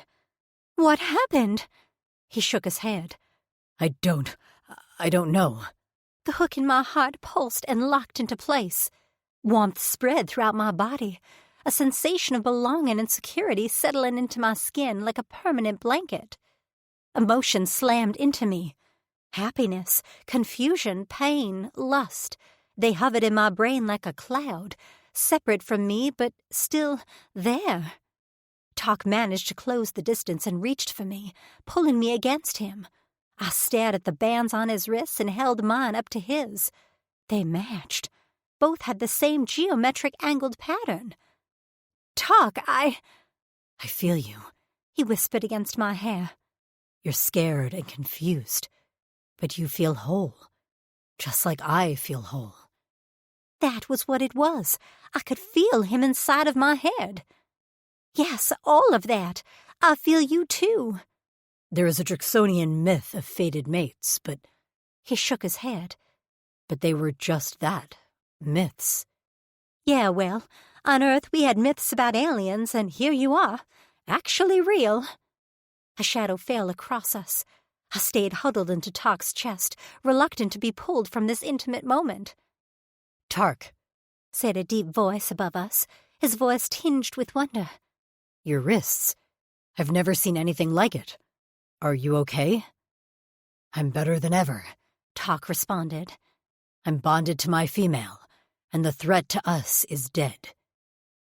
We respect the results of the challenge. The black blood Clavis is yours." Talk held me tighter and rose to his feet. "Thank you, but I don't want it.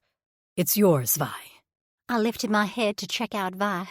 Standing shorter than Talk, he was packed with muscle. His head was shaved, and his ears were lined with gold rings. He frowned. "Are you sure? As long as you leave us alone and promise not to speak of what happened here. I don't know what the Aldani or other Drix would do if they found out we can bond to humans." Vi's dark gaze shifted to me, and his expression went a little soft. "I promise, Tark. She is all." Talk smiled and handed Vi the band he'd taken from Bolt's arm. "Good luck, and be a fair and wise Drexel." Vi wrapped the band around his biceps, clinching it in place. "I will. Take care of yourself, Tark. And you're human." He turned and lifted his arm with the Drexel band. I held my breath for a moment, worried, but the other males bowed their heads, signaling their acceptance of the change of leadership. I smiled, relieved. Vi shot me a smile over his shoulder, and then made a signal. In moments they were on their hoverbikes riding away, towing Bolt's back and his body behind them. I thought we were alone until the sound of another bike approached. I braced, worried it was one of Bolt's faithful who wanted their revenge. But as the bike grew closer, I spotted Shep. He pulled another bike behind him on a tether. Talk's face lit up as Shep pulled to a stop in front of us. "Shep!" After Shep dismounted, he grabbed his cane and approached us slowly, gaze scanning us. He didn't say a word as he approached Talk and picked up his wrists. Rotating them, he ran his fingers over the golden tattoo-like markings. "Unbelievable," he whispered. "I never thought I'd see this in my lifetime." "Does he know what this means?" I asked Talk, holding my own wrists out. "I think he does," Talk answered. Shep's body jerked. "And you found the chip for her implant. I wish I could understand her." "I did." Talk's chest puffed out. He produced the implant updater he'd stowed in his pants. He held it up to Shep's ear and pressed a button. The male flinched, before his eyes shifted to me. I waved my fingers. "Hello." He grinned. "Hello, Enna." Shep cupped Talk's cheek and patted it a few times. "Fadas chose well." "What does that mean?" Talk asked. "Your Enna is your fated mate, your Korra Eternal. Those bands on your wrists are unique, only to you two. Like fingerprints. Back on Korran, they were rare. 1 or 2 in a generation." "A generation? For Drixonians, wouldn't that be every 500 cycles?" I stared in awe. "Yes, that's correct," Shep said. "For us, we worship no god and believe only in Fadas, who alters her plan to allow us to prosper." He shook his head, and his voice shook. "For so long, many thought she was punishing us. But this," he gestured to our wrists, "this means she has given us hope again." "By giving us something to live for? To protect our females?" Talk asked. "Not only to protect them, but to continue the procreation of our species." I sucked in my breath at procreation as Shep went on. "Those wrist marks proving she's your Korra Eternal means you are compatible to breed." I nearly choked on my own spit. "I can have Drixonian babies?" Shep nodded, and then his expression turned dark. "Tark, it's even more important now that you separate yourself and hide her away. Maybe the Aldani know already, but if they get their hands on a human female, it won't be long before they find out." He pointed to the bike he'd ridden on, and I now recognized the second bike he'd towed. "I brought your bike." Talk looked like a kid who'd been reunited with his puppy. "You did?" Shep held out a small screened device. "Here is a comm. If you ever need anything, I'll be available. Anytime, anywhere." Talk took the comm and slipped it into a pouch on his belt. "I will, Shep." "Maybe you can come visit us," I said. "You've done so much for us." Shep gathered me in his arms. Talk stood nearby, tense but allowing the touch. I rolled my eyes at his anxiety over another male touching me. Shep pulled away and ran his hand over my hair before releasing me. "Maybe I will. I've decided to go Lonus as well. Take some time to travel around. This changes everything." Talk nodded. "I will let you know where we settle. Come by and see us sometime, old man." The two males hugged, and then Shep untethered Talk's bike from his own. I didn't miss a large pack on the back, which Shep must have packed for us. With a final wave, he took off into the distance, leaving us with a crashed spaceship, a hoverbike, and still many more questions. Talk stared off into the distance after Shep's bike. I slipped my fingers into Talk's and squeezed. "Are you okay?" I asked. I knew the answer. I could feel his emotions in my head. He was a little sad, but mostly feeling determined. He glanced down at me, and his expression cleared, warmth filling his gaze. "I'm good. I will heal. We have an expression left over from our civilization on Korran. She is all. I knew it but never fully understood it, and now I do. You are all, Enna, and as long as you are with me, I will always be okay." "Me too," I said, nerves fluttering in my chest like a flock of sparrows. "So the plan is?" "The plan is we get on my bike and we ride. We land wherever it feels right." "We land wherever it feels right," I echoed, excitement spiraling in my blood. "Let's do it." As we soared over the blue grass and green dirt in his bike riding toward our future, I decided maybe I was exactly where I was meant to be. alien planet with an alien mate and all. This concludes The Alien's Future by Ella Maven, narrated by Heather Costa and Jeffrey Kafer. Copyright 2020 by Ella Maven. This unabridged audiobook is published by arrangement with Ella Maven, care of Corvisiero Literary Agency, and was produced in the year 2024 by Tantor Media Incorporated, a division of Recorded Books, which holds the copyright thereto. Please visit tantor.com for more information on our growing library of unabridged audiobooks.